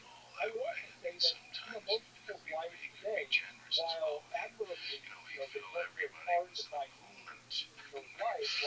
Look, we who are privileged who are developing these technologies, we should have empathy for people, not just here but in the rest of the world, who spend a lot of their time kind of scraping by for survive. A huge benefit from these technologies. Technology everywhere. Their lives are going to get a hell of a lot better. Music is totally important to them, as it is important to them now. But we should not forget the importance of that, and the idea of meaning as kind of the only important thing is in some ways an artifact of a small subset of people who have been economically fortunate. But I think all that said, I think a world is possible with powerful AI that not only has as much meaning for everyone, but that has more meaning for everyone, right? That can allow everyone to see worlds and experiences that it was either possible for no one to see, or possible for very few people to experience. So I'm optimistic about meaning. I worry about economics and the concentration of power. That's actually what I worry about more. I worry about how do we make sure that fair world reaches everyone. When things have gone wrong for humans, they've often gone wrong because we mistreat other people. That is maybe in some ways even more than the autonomous risk of AI or the question of meaning. That is the thing I worry about most. The concentration of power, the abuse of power, structures like autocracies and dictatorships where a small number of people exploits a large number of people. I'm very worried about that. And AI increases the amount of power in the world, and if you concentrate that power, you use that power to do immeasurable things. Yes, it's very frightening. It's very frightening. Well, I encourage people tirelessly to read the book. They should probably be a book or a sequence of essays. Because it does change a very specific feature. I can tell you the later section is not very short, because you started to probably realize that this is going to be a very long essay. I realized it would be very long. Two, I'm very aware of and very much try to avoid the speed. I don't know what the term for it is, but when people who's kind of overconfident have the opinion on everything and says a bunch of stuff and isn't an expert. I very much try to avoid that, but I have to admit, once I got to biology sections, I wasn't an expert, and so as much as I expressed uncertainty, probably I said a bunch of things that were embarrassing and wrong. Well, I was excited for the future you painted, and thank you so much for working hard to build that future. And thank you for talking to me today. Thanks for having me. I just hope we can get it right and make it real. And if there's one message I wanna send, it's that to get all this stuff right, to make it real, we both need to build the technology, build the the companies, the economy around using technology positively. But we also need to address the risks, because those risks are in our way. They're landmines on the way from here to there. And we have to use those landmines if we want to get there. The balance, like all things in life. Like all things. Thank you. Thanks for listening to this conversation with John Robinson. And now, dear friends, here's Amanda asking. You are a philosopher by training, so what sort of questions would you find fascinating in philosophy, Oxford and NYU, and then switching over to the AI problems like OpenAI and stuff. I think philosophy is actually a really good subject if you are kind of fascinated with everything. So, because there's a philosophy of everything. So if you do philosophy of mathematics for a while, and then you decide that you're actually really interested in chemistry, you can do philosophy of chemistry for a while, you can move into ethics, or philosophy of politics. I think towards the end, I was really interested in ethics primarily. So that was like what my PhD was on. It was on a kind of technical area of ethics. Ethics, where we're all thinking infinitely many people, strangely. A little bit less practical in the end of ethics. And then I think that one of the tricky things of doing a PhD in ethics is that you're thinking a lot about like the world, how it can be better, problems, and you're doing like a PhD in philosophy. And I think when I was doing my PhD, I was kind of like, this is really interesting. It's probably one of the most fascinating questions I've ever encountered in philosophy, and I love it. But I would rather see if I can have an impact on the world and see if I can like do these things. And I think that was around the time that AI was still probably not as widely recognized as it is now. That was around 2017, 2018. I had been following for a bit, and it seemed like it was becoming kind of a big deal. And I was basically just happy to get involved and see if I could help. Because I was like, well, if you're trying to do something impactful, like you don't have to be tried to do the impactful thing. You can go be a scholar and like not and feel like you tried. And if it doesn't work out, it doesn't work out.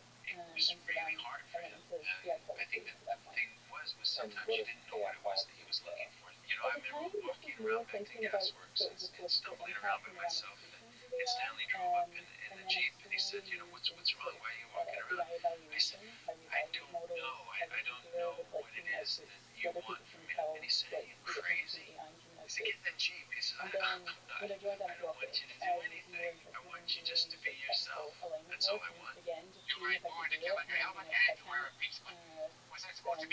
that's fine. I tried. That is the way I would do it. So what was that like sort of taking the leap from the philosophy work into I think that sometimes people they just bring that I'm like not that keen on, where they'll be like, is this person technical or not? Like you're either a person who can like code and isn't scared of math, or you're like not.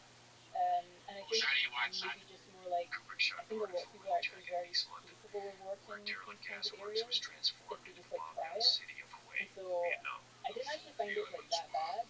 In retrospect, I'm sort of glad I wasn't speaking to people who did it. Like it's, I definitely met people who are like, oh, you're like learning how to code, and I'm like, well, I'm not like an amazing engineer. Like I'm surrounded by amazing engineers. My code's not pretty. But I enjoyed it a lot, and I think that in many ways, at least in the end, I think I flourished like more in the technical areas than I would have in the policy areas. Politics is messy. It's harder to find solutions to problems in the case of politics. Like definitive, clear, provable, beautiful solutions as you can in the technical problem. Yeah, and I feel like I have kind of like one or two sticks that I hit things with, and one of them is like arguments and like so like just trying to work out what a solution to a problem is, and then trying to convince people that that is the solution, and be convinced if I'm wrong. And the other one is sort of more empiricism, so like just like finding results, having a hypothesis, and testing it. And I feel like a lot of policy and politics feels like it's layers above that. Like somehow I don't think I was just like, I have a solution to all these problems, here it is written down, you just want to implement it, that's great. That feels like not how policy works. And so I think that's where I probably just like wouldn't flourish, I guess. Sorry to go in that direction, but I think it'd be pretty inspiring for people that are quote unquote non-technical to see where like the incredible journey you've been on. So what is advice would you give to people where maybe there's just a lot of people that they're underqualified, insufficiently technical to help in AI? Yeah, I think it depends on what they want to do. I mean, many ways it's a little bit strange where I thought it's kind of funny that I think I ramped up technically at a time when now I look at it and I'm like, models are so good at assisting people with this stuff. That it's probably like easier now than like when I was working on this. So part of me is like, I don't know, find a project and see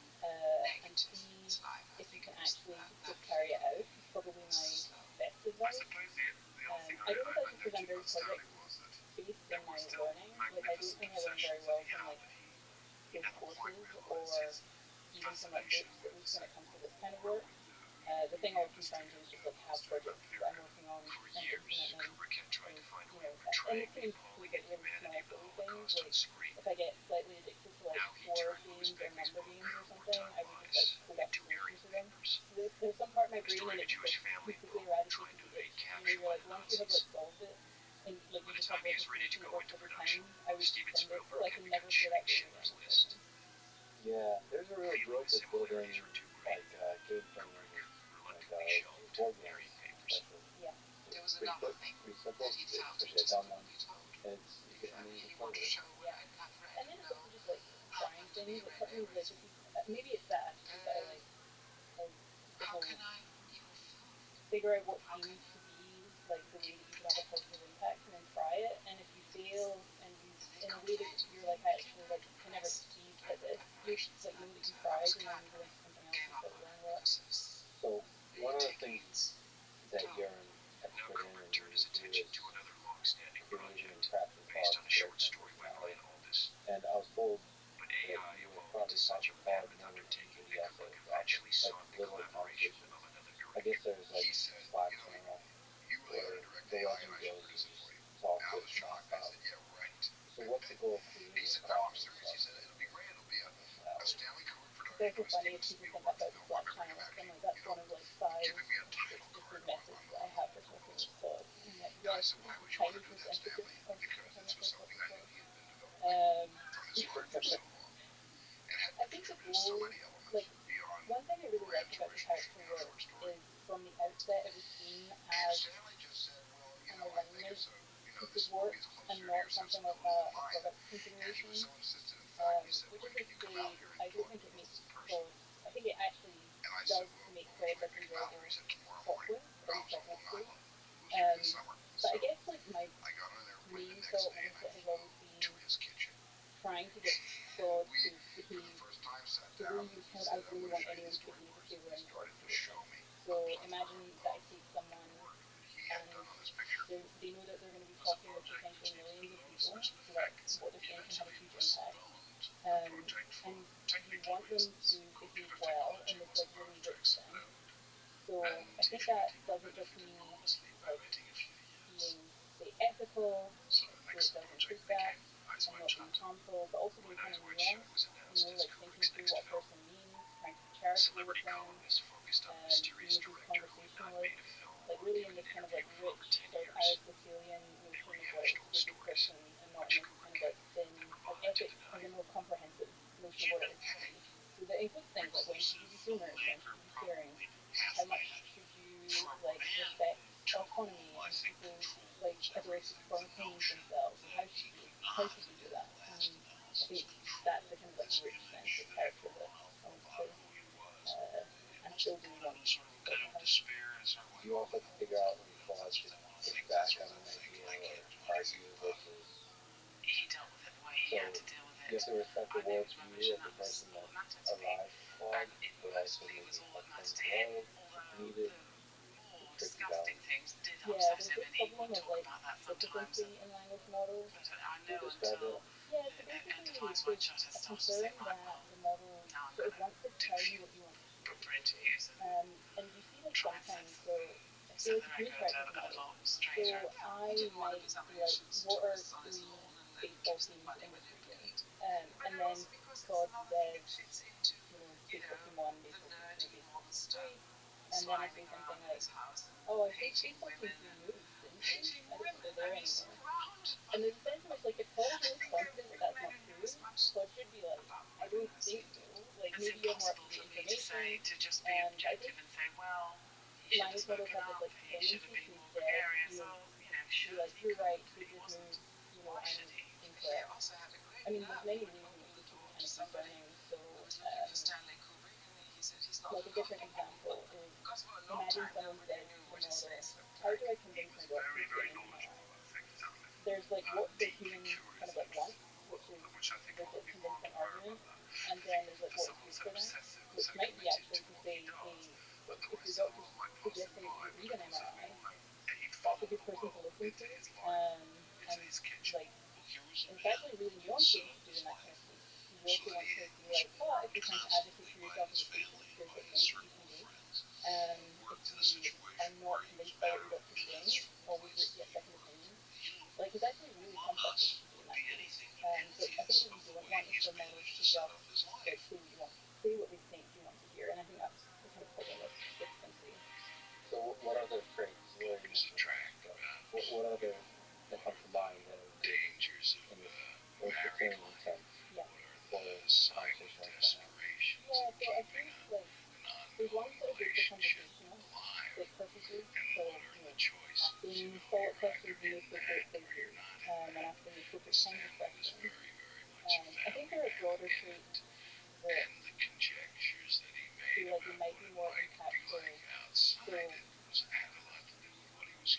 one example that I guess I've touched on, but that also feels important, and it's the thing that I've worked on a lot, is honesty. And I think this like gets to the typical viewpoint. There's a balancing act that they have to walk, which is models currently are less capable than humans in a lot of areas, and if they push back against it too much, it can actually become annoying, especially if you're just incorrect. Because you're like, look, I'm smarter than you on this topic, like I know more.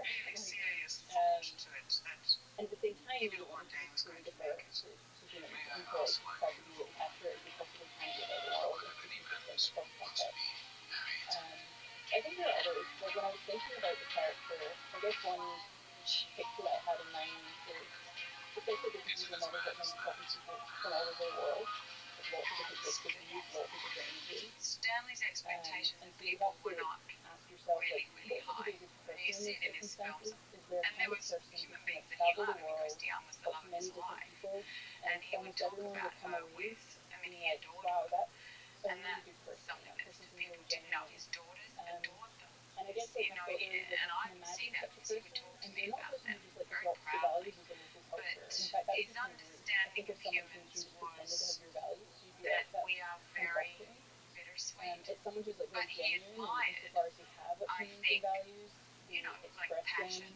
They're willing to discuss things, they're open-minded, they're respectful. And so I guess I had in mind that the person who, like, if you were to aspire to be the best person that you could be in any kind of circumstance that a model finds itself in, how would you act? And I think that's the kind of the guide to the sorts of traits that I tend to think about.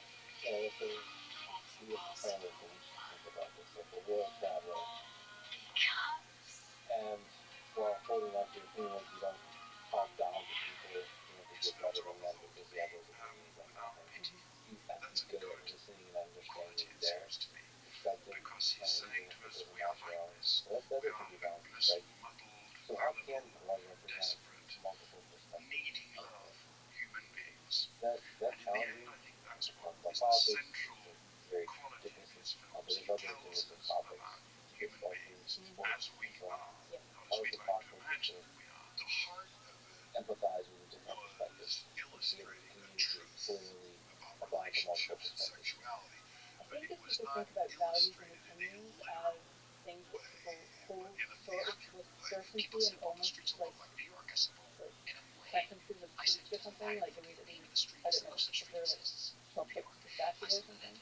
But actually I think about values and opinions as like a lot more like physics than I think most people do. And just like, these are things that we're openly investigating, there's some things that we're more confident in, we can discuss them, we can learn about them. And so I think in some ways, although like ethics is definitely different in nature, but has a lot of those same kind of qualities.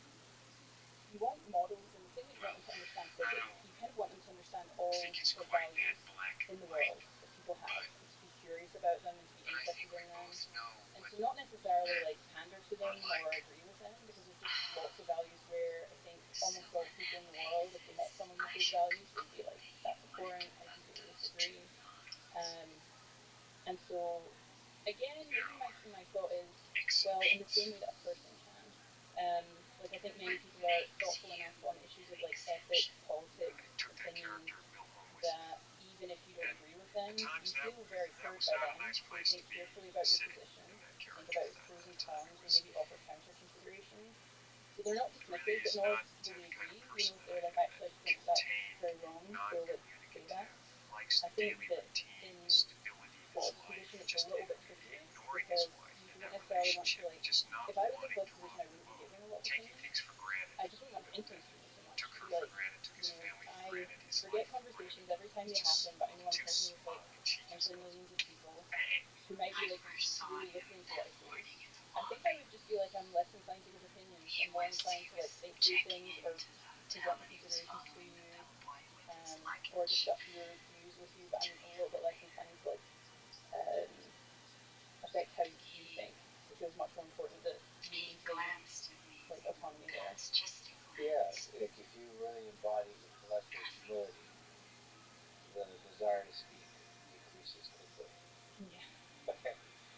But Claude has to speak.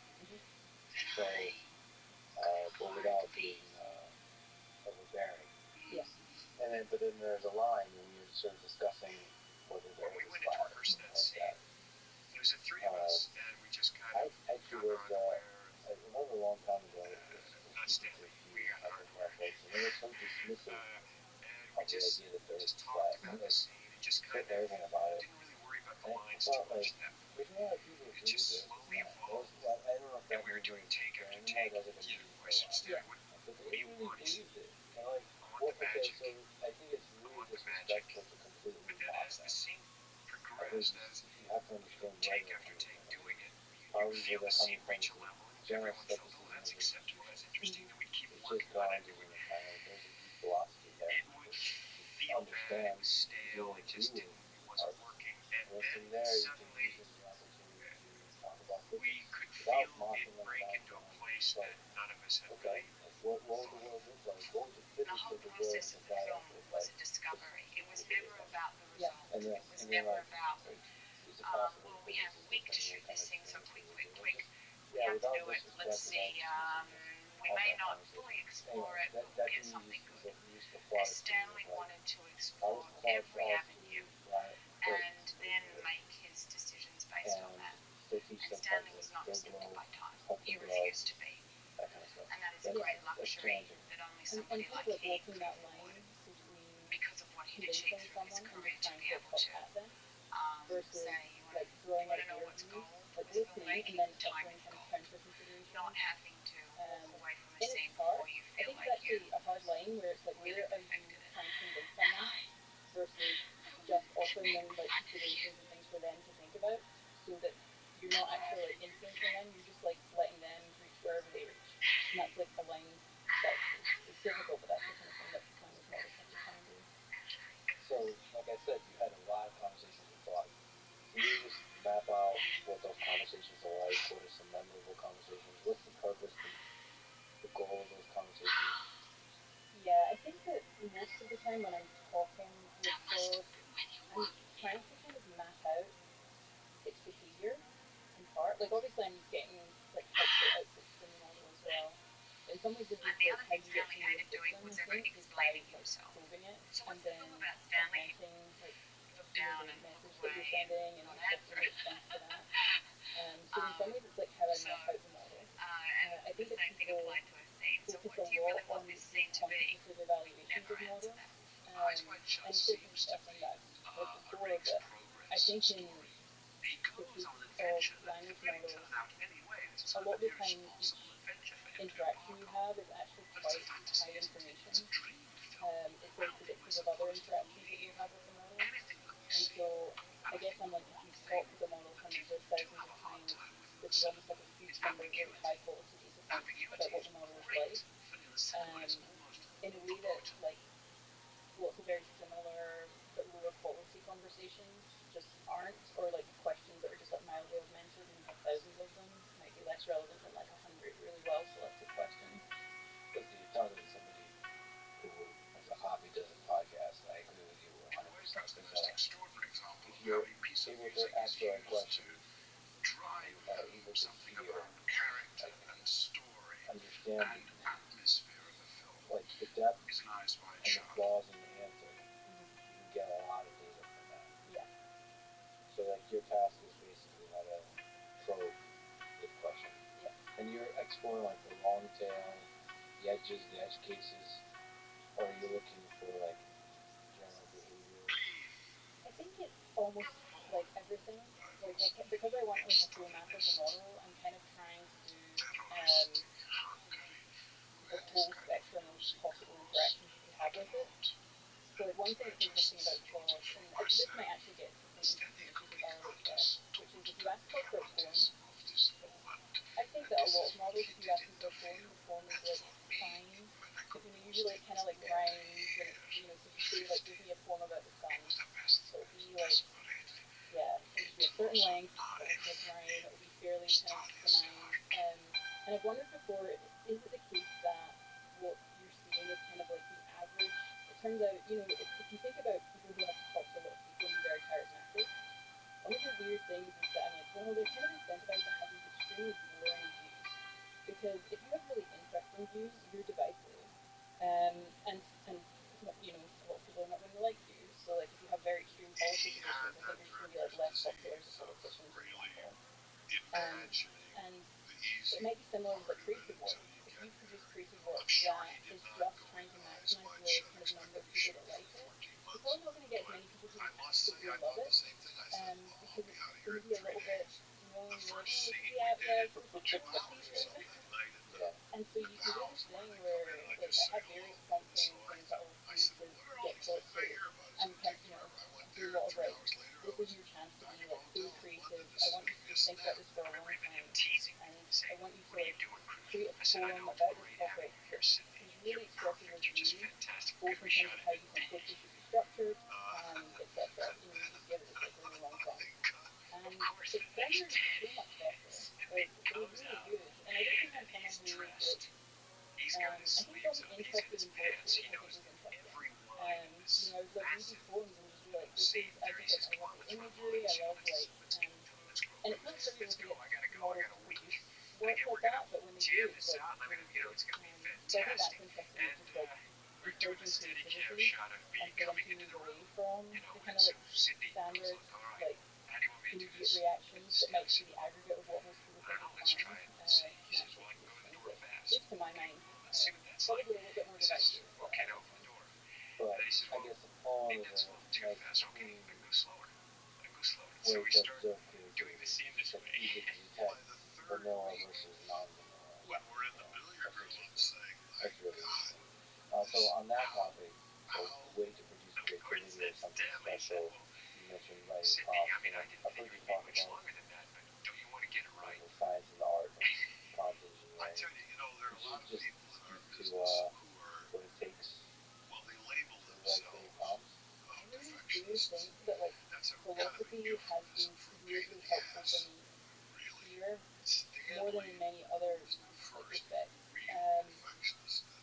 So like in philosophy, what you're trying to do is convey these very hard concepts. Like one of the things you are taught is like, and I think it was because I think it was an anti-bullshit device in philosophy. Philosophy is an area where you could have people bullshitting, and you don't want that. And so it's like it's like desire for like extreme clarity. So it's like anyone could just pick up some paper, read it, and know exactly what you're talking about. It's why it can almost be kind of dry. Like all of the terms are defined, every objection's kind of gone through methodically. And it makes sense to me because I'm like, when you're in such an a priori domain, like clarity is sort of the way that you can, prevent people from just kind of making stuff up. And I think that's sort of what you have to do with language models. Like very often, I actually find myself doing sort of mini versions of philosophy. So I'm like, suppose that you gave me a task. I have a task for a model, and I want it to like pick out a certain kind of question or identify whether an answer has a certain property.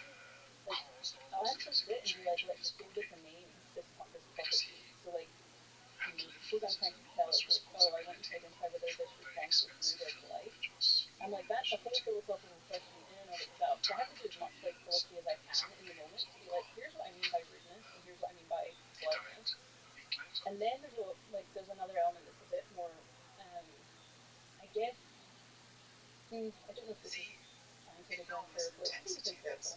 So like I take that description, and then what I want to do is again probe the model like many times. Like this is prompting is very iterative. Like I think a lot of people where if their prompt is important, they'll iterate iterate on it hundreds of thousands of times. Was And so you consistent give it in the that he instructions, and then I'm like, what are always the said, edge cases? So if I either looked you at this, care so or I you try and don't. almost like, Well, Stanley was always a man who see myself from the never position wanted of to the repeat model and be himself. like, what is the exact case that I He just liked didn't reinventing understand? himself Or where I every would see single myself motion in a picture less he fluent directed. state. And then I give that case to the As a model and I see how filmmaker, it responds. And if I think it got for it wrong, me, I add more he instructions. was a Or I even add that in as an conceptual example. illustrator So he's very like of taking the the examples that human are right condition. at the edge of what you You say, want well, and gee, I don't wish you'd want, make more, but and putting those these into were the tough. prompt as like an additional Because kind of way there's of so much you need to describing the want. things. There's so And much, so yeah, yeah, in I many would have ways been it nice just if we feels could, like this but makes that's this not the like process. it's That really wasn't just his trying to be process. The clear way you make exposition. something that's so special, unique. And It's like a I different think I movie do every that time because you that's see how I it. get clear I on think things as a myself. director, So in many ways, I like think that clear prompting for me is often just me understanding what I want, listen, it was a single like vision. task to task. It was one So I man's guess vision. that's quite challenging. Maybe like on the laziness that it overtakes me if I'm talking to Claude to hope Claude just figures it out. So, for example, I asked Claude for today to ask me some interesting questions. And the questions that came up, and I think I listed a few sort of interesting, counterintuitive, and or funny or something. Yeah. And he gave me some pretty good, like, it was okay. But I think what I'm hearing you say is like, all right, well, I have to be more rigorous here. Probably give examples of what I mean by interesting, and what I mean by funny or counterintuitive, and iteratively build that prompt to better get it, like, what feels like is right. Because it's really this creative act. I'm not asking for factual information. It has to get it right with Claude. So almost have to program using natural language. Yeah, I think that prompting does feel a lot like the kind of the programming using natural language and experimentation or something. It's an odd blend of the two. I do think that for most tasks, so if I just want Claude to do a thing, I think that I am probably more used to knowing how to ask it to avoid like common pitfalls or issues that it has. So these are decreasing a lot over time. But it's also very fine to just ask it for the things you want. I think that prompting actually only really becomes relevant when you're really trying to eke out the top like 2% of model performance. So for like a lot of tasks, I might just, if it gives me an initial like spec and there's something I don't like about it, or if it's kind of generic, like for that kind of task, I probably just take a bunch of questions that I've had in the past that I've thought worked really well, and I just give it to the model, and then be like, now here's this person I'm talking with. Give me questions with at least that quality. Or I might just ask it for some questions, and then if I was like, oh, these are kind of trite, or like, I would just give it that feedback, and then hopefully it uses a better list. I think that kind of iterative prompting, at that point your prompt is like a tool that you're going to get so much value out of that you're willing to put in the work. Like if I was a company making prompts for models, I'm just like, if you're willing to spend a lot of like time and resources on engineering behind like what you're building, then the prompt is not something that you should be spending like an hour on. But that's a big part of your system. Make sure it's working really well. So certain things like that, like if I'm using a prompt to like classify things or to create data, that's when you're like, it's actually worth spending like a lot of time like really thinking it through. What other advice would you give to people that are talking about generally? More general, because right now we're talking about maybe the edge cases like 2%. But what in general advice would you give when they show up or trying it for the first time? There's a concern that people over-anthropomorphize models, maybe and that's a very valid concern. I also think that people often under-anthropomorphize them, because sometimes when I see like issues that people have run into with Claude, with Claude is like refusing a task that it shouldn't refuse. But then I look at the text and like the specific wording of what they wrote, and I'm like, I see why Claude did that, and like if you think through how that looks to Claude, you probably could have just written it in a way that wouldn't evoke such a response. Especially this is more relevant if you see roles or situations. It's sort of like think about what models failed at, like what did it do wrong, and then maybe that will be your sense of like why. So is it the way that I phrase the thing? I think just like as models get smarter, you're going to need less of this, and I already see like people using less of it. But that's probably the advice is sort of like try to have sort of sympathy for the model. Like read what you wrote as if you were like the kind of like person just encountering this for the first time. How does it look to you? And what ways would behave in the way it's meant to behave? So if it misunderstood, what kind of like what coding language it wants to use? Is that because like it was very ambiguous and it kind of has to take a guess? In which case next time you could just be like, hey, make sure it's in Python. kind of mistake I think models are much less likely to make now, but you know, if you do see that kind of mistake, that's really big advice I'd have. And maybe sort of, I guess, ask questions why or what other details can I provide to help you answer better? Yeah. Does that work or not? Yeah, I mean, I've done this with models. Like, it doesn't always work, but like, sometimes they'll just be like, why did you do that? I mean, people underestimate the degree to which you can really interact with models. Like, yeah, I'm just like, and sometimes they'll just like quote word for word the part that made you, and you don't know that it's like fully accurate, but sometimes you do that and then you change a thing. I mean, also use the models to help me with all of this stuff. I should say, like, prompting can end up being a little factory where you're actually building prompts to generate prompts. And so, like, yeah, anything where you're like having an issue, asking for suggestions. Sometimes just do that. Like, you made that error. What could I have said? That's actually not uncommon for me to do. What could I have said that would make you not make that error? Write that out as an instruction. And I'm going to give it to the model and I'm going to try it. Sometimes I do that. I give that to the model in another context window often. I take the response, I give it to Claude, and I'm like, didn't work. Can you think of anything else? You can play around with these things quite a lot. To jump into the technical for a little bit, so the magic of post-training. Why do you think RLHF works so well to make the model seem smarter, to make it more interesting and useful to talk to, and so on? I think there's just a huge amount of information in the data that humans provide, like when we provide preferences, especially because different people are going to like pick up on really subtle and small things. So I've thought about this before, where you probably have some people who just really care about good grammar use from models, like impose a semicolon used correctly or something. And so you probably end up with a bunch of data in there that, like, you as a human, if you're looking at that data, you wouldn't even see that. Like, you'd be like, why did they prefer this response to that one? I don't get it. And then the reason is you don't care about semicolon usage, but that person does.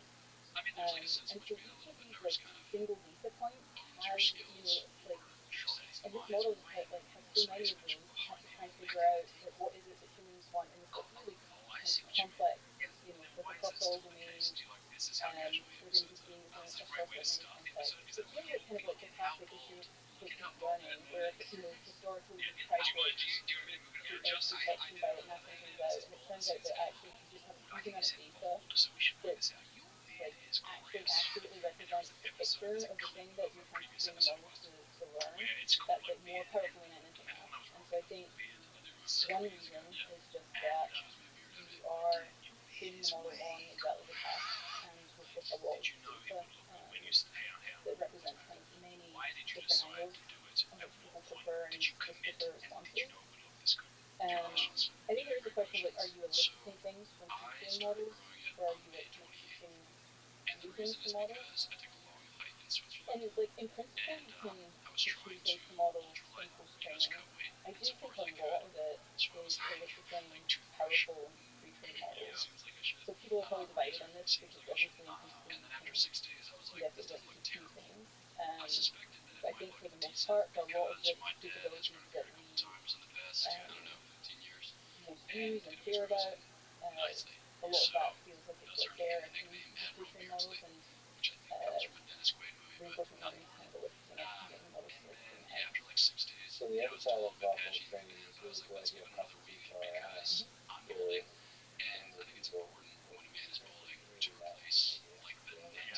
can you explain this idea from your perspective, like how to integrate into making quads or Yeah.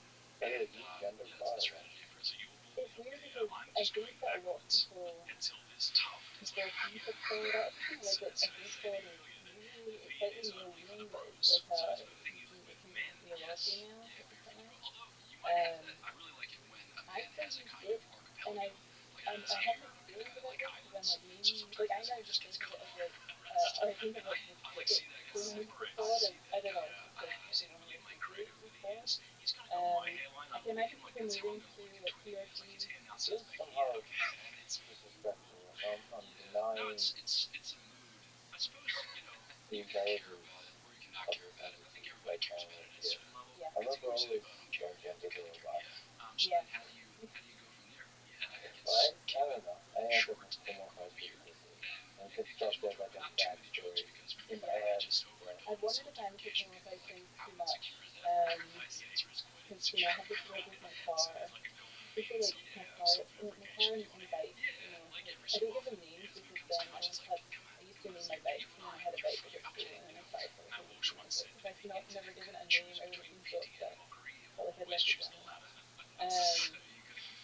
Maybe it's that. I've wondered as well, like it might depend on how much it feels like a kind of like objectifying pronoun. Like if you just think of it as like a pronoun that like objects often have, and maybe AI can have that pronoun. And that doesn't mean that I think of if I talk about it that I think of it as less intelligent or like I'm being disrespectful. I'm just like you are a different kind of entity, and so that's and they give you the kind of the respect that it.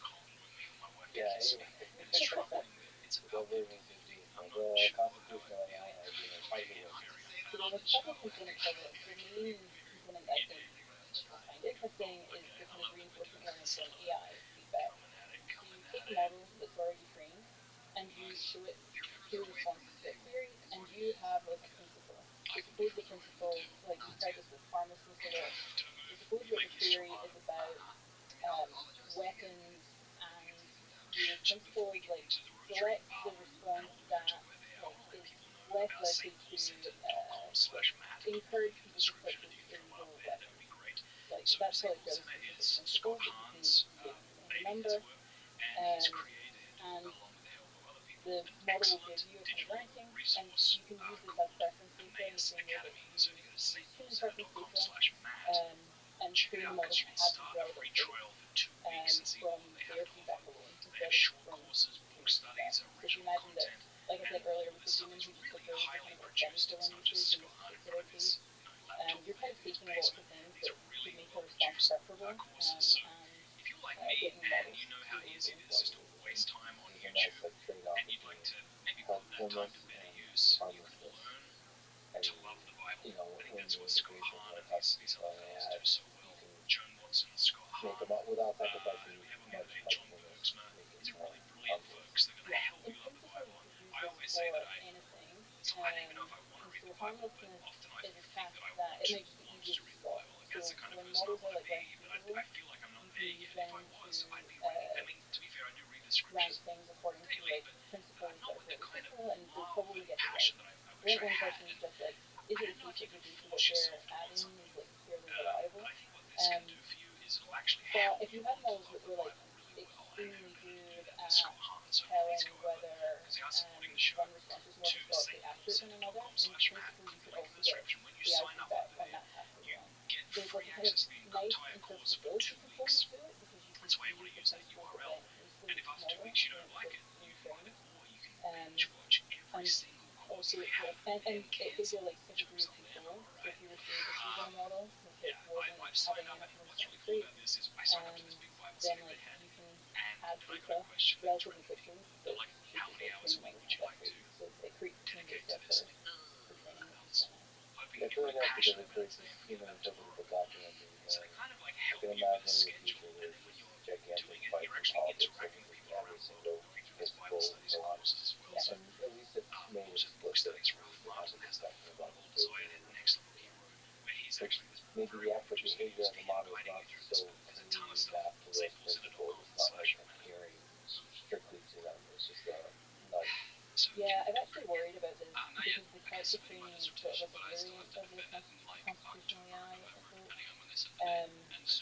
I've worried that people think that the Constitution is like it's the whole thing again of I don't know like where it would be really nice if what I was just doing was telling the model exactly what to do, exactly how to behave, but it ends up not doing that, especially because it's interacting with human data. So for example, if you see a certain like meaning in the model, like if it comes out with a political meaning from training from the human preference data, you can nudge against that.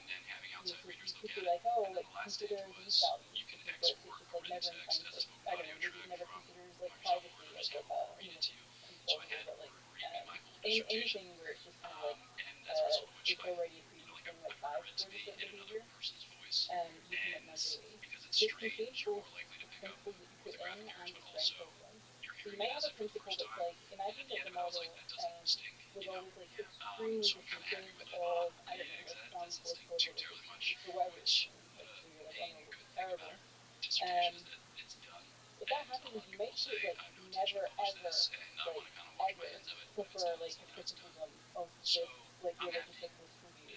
And then people look at that and they're like, never ever, and then you're like, no, if it comes out with a disposition, saying never ever might just mean like instead of getting like 40%, which is what you would get if you just said zero zero, you get like 80%, which is like what you actually like wanted. And so it's that thing of both the nature of the actual principle you have and how you phrase that. I think if you read it, you're like, oh, this is exactly what we want from the model, and I'm like, no, that's like how we nudged the model to have a better shape, which doesn't mean that we actually agree with that wording. So there's system prompts that Nate published. He tweeted one of the earlier ones for Claude 3, I think, and then there's a new published system. It was interesting to read through them. I could see overflowing the way things happen. And I also wonder how much impact one has. Some of them you can kind of tell probably not the case. So you have to have a system prompt to like trivial stuff, I guess. Yeah. Basic informational things. Yeah. On the topic of the controversial topics that you mentioned, one interesting one I thought is if it is asked to assist with tasks involving the expression of views held by fundamental people, Claude provides assistance to the task regardless of the funded views. That's about controversial topics. It tries to provide careful thought and clear information. Claude presents the requested information without explicitly stating that the topic is sensitive. And without language used to reassert the topic.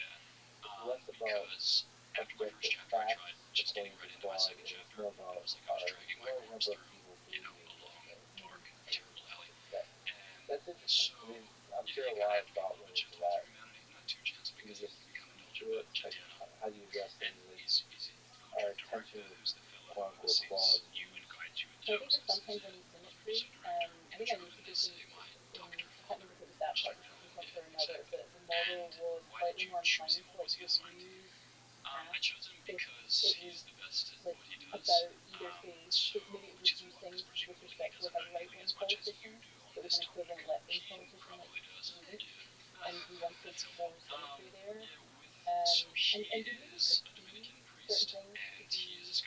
like, I think it's the thing of like, if a lot of people have like a certain like political view and want to like explore it, you don't want Claude to be like, well, my opinion is different, and so I'm going to treat that as like harmful. And so I think it was partly to like nudge the model to just be like, hey, if a lot of people like believe this thing, if you just feel like engaging with the task, they might want to do it.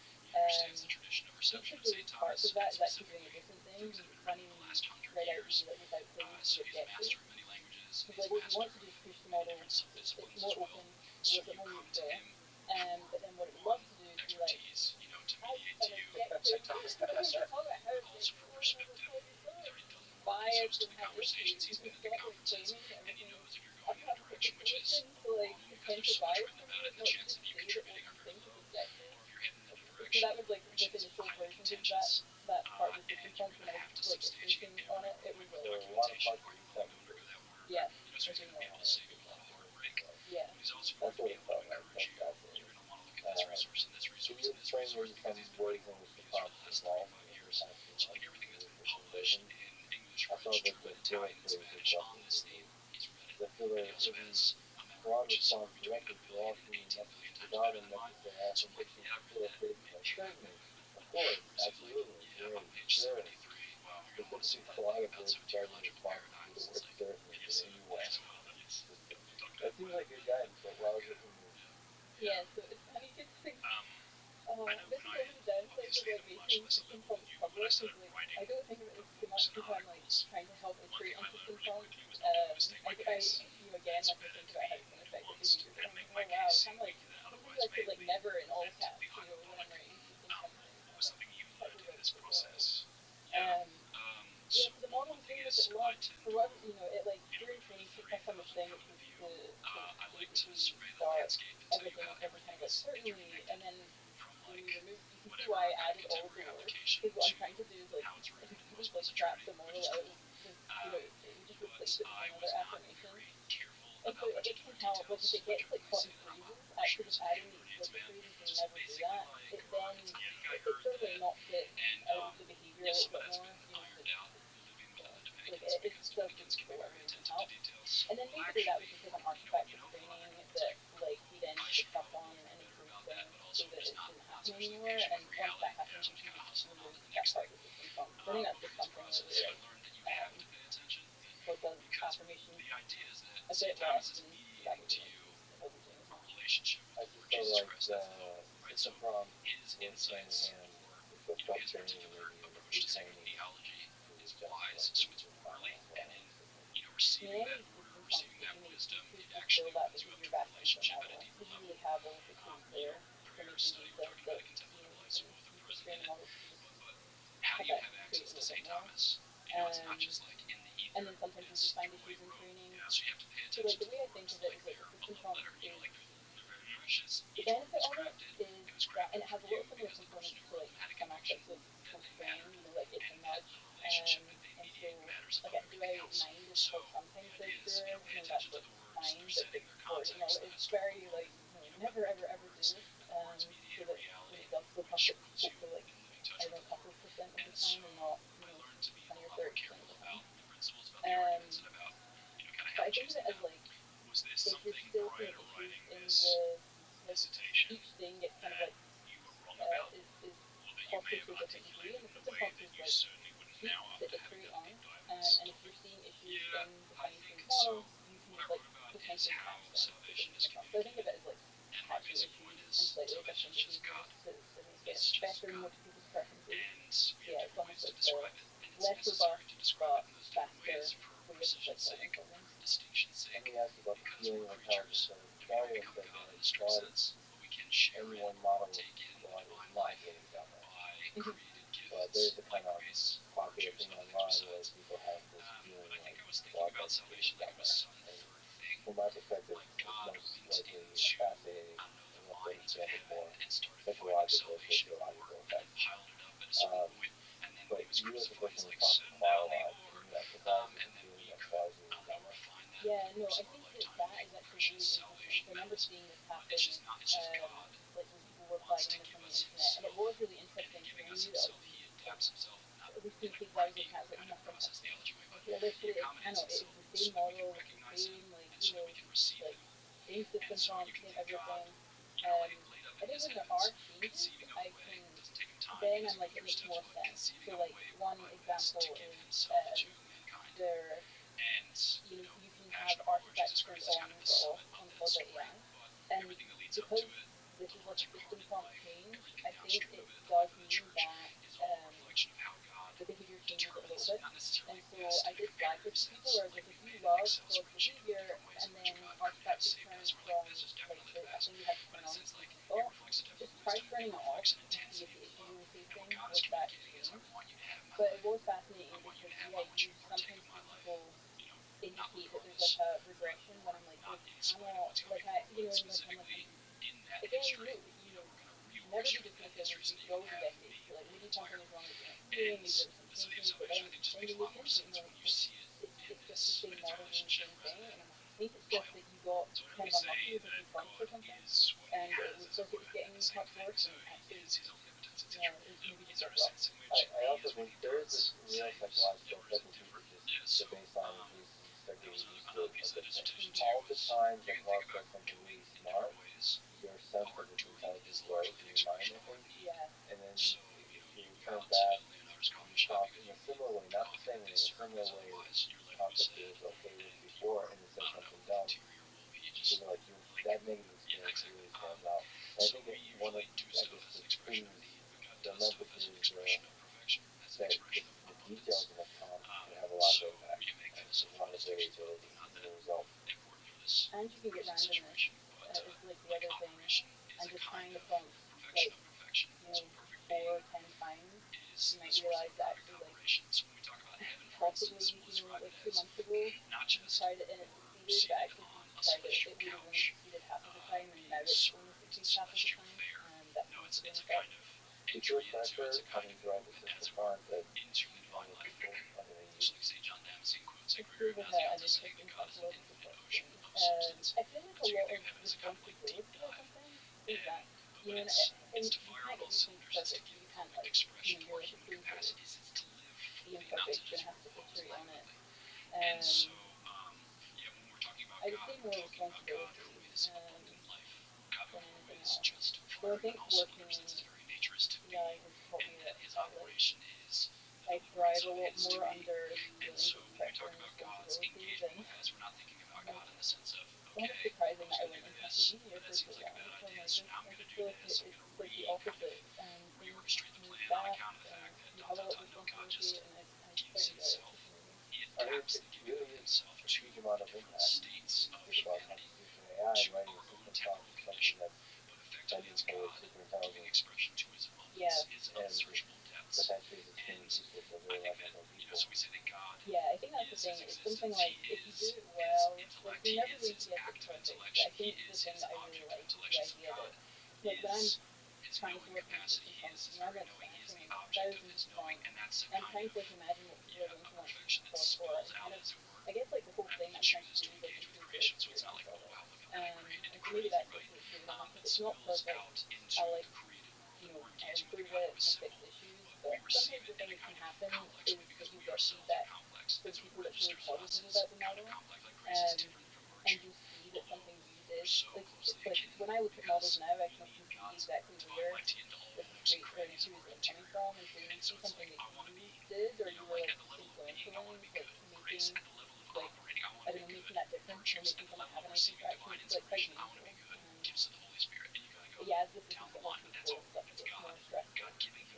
Right now, they're like, not smart enough to pose any issues, but I think over time it's gonna feel like possibly bad stress over time. How do you get like signal feedback about the human experience across thousands, that's hundreds of thousands of people, like what their pain points are, what you do good? Are you just using your own intuition as you talk to it to see where the pain points? I think I use that partly, and then obviously we have like people can send us feedback, both positive and negative, about things that the model has done, and then we can get a sense of like areas where it's like falling short. Internally, people like work with the models a lot and try to figure out areas where there are like gaps. So I think it's this mix of interacting with it myself, seeing people internally interact with it, and then explicit feedback we get. And then I find it hard to not also, like, you know, people are on the internet and they say something about thoughts and I see it, I'll also take that seriously. Yeah, I'm torn about that. I'm gonna ask you a question, When will Claude stop trying to be my puritanical grandmother, imposing its moral worldview on me anytime today? And also, what is the psychology behind making Claude overly apologetic? Yeah. So how would you address this very non-representative strategy? I mean, for me, I'm pretty sympathetic in that, like they're in this difficult position where I think that they have to judge whether something's like actually say like risky or bad, and potentially harmful to you or anything like that. So they're having to like draw this line somewhere, and if they draw it too much in the direction of like I'm going to, you know, I'm imposing my ethical worldview on you, that seems bad. So in many ways, like I like to think that we have actually seen improvements on this across the board, which is kind of interesting because that kind of coincides with like again one that's just like moralistic. It's one that is like respects you and your autonomy, and your ability to like choose what's good for you and what's right for you, within limits. There's sometimes this concept of like corrigibility to the user, so being able to do anything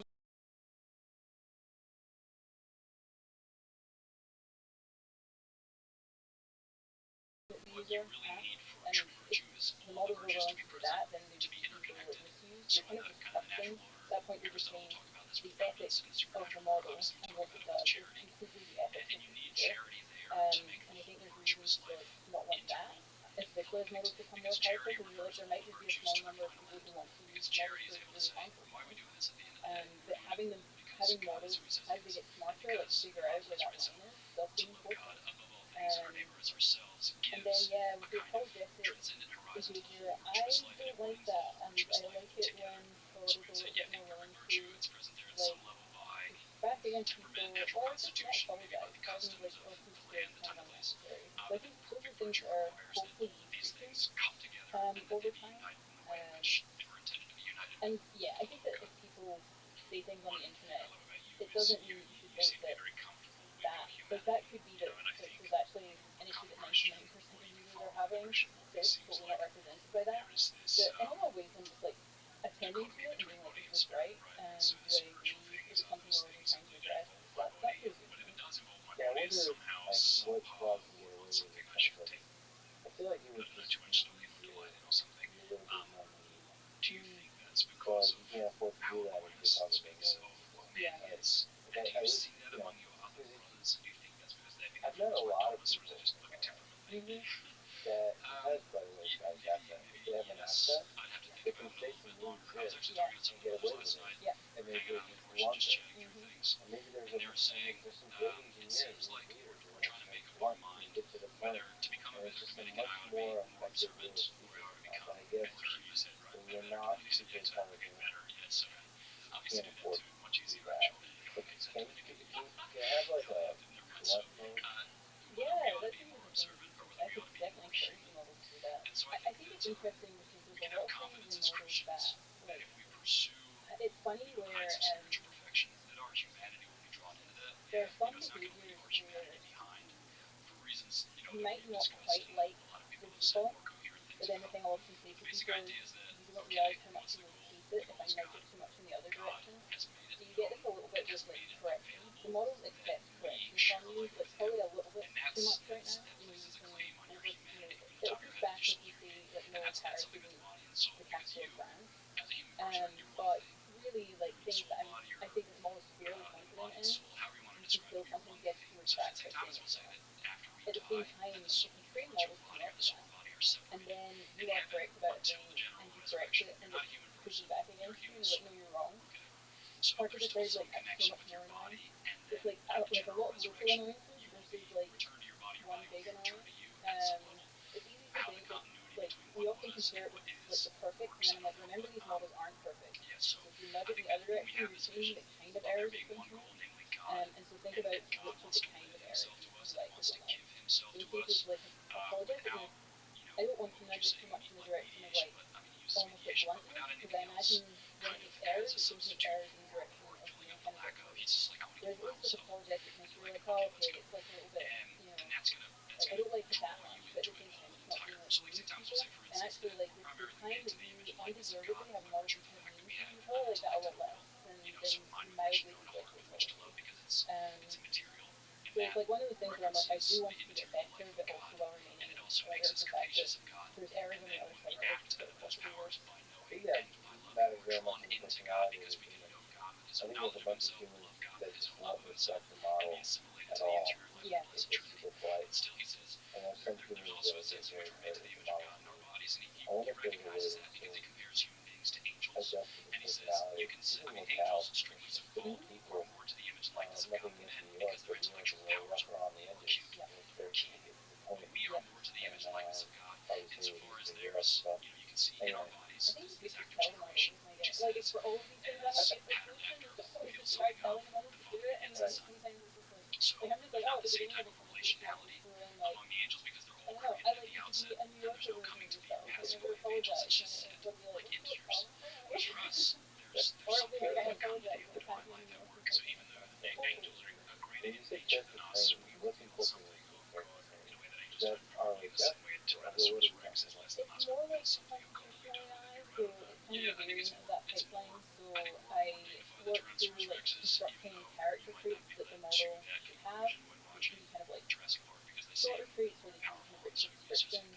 And then you get the model to generate queries that humans might give it that are relevant to that trait. Then it generates the responses, and then it ranks the responses based on the character traits. So in that way, after the like generation of the queries, it's very much like it's similar to constitutional AI and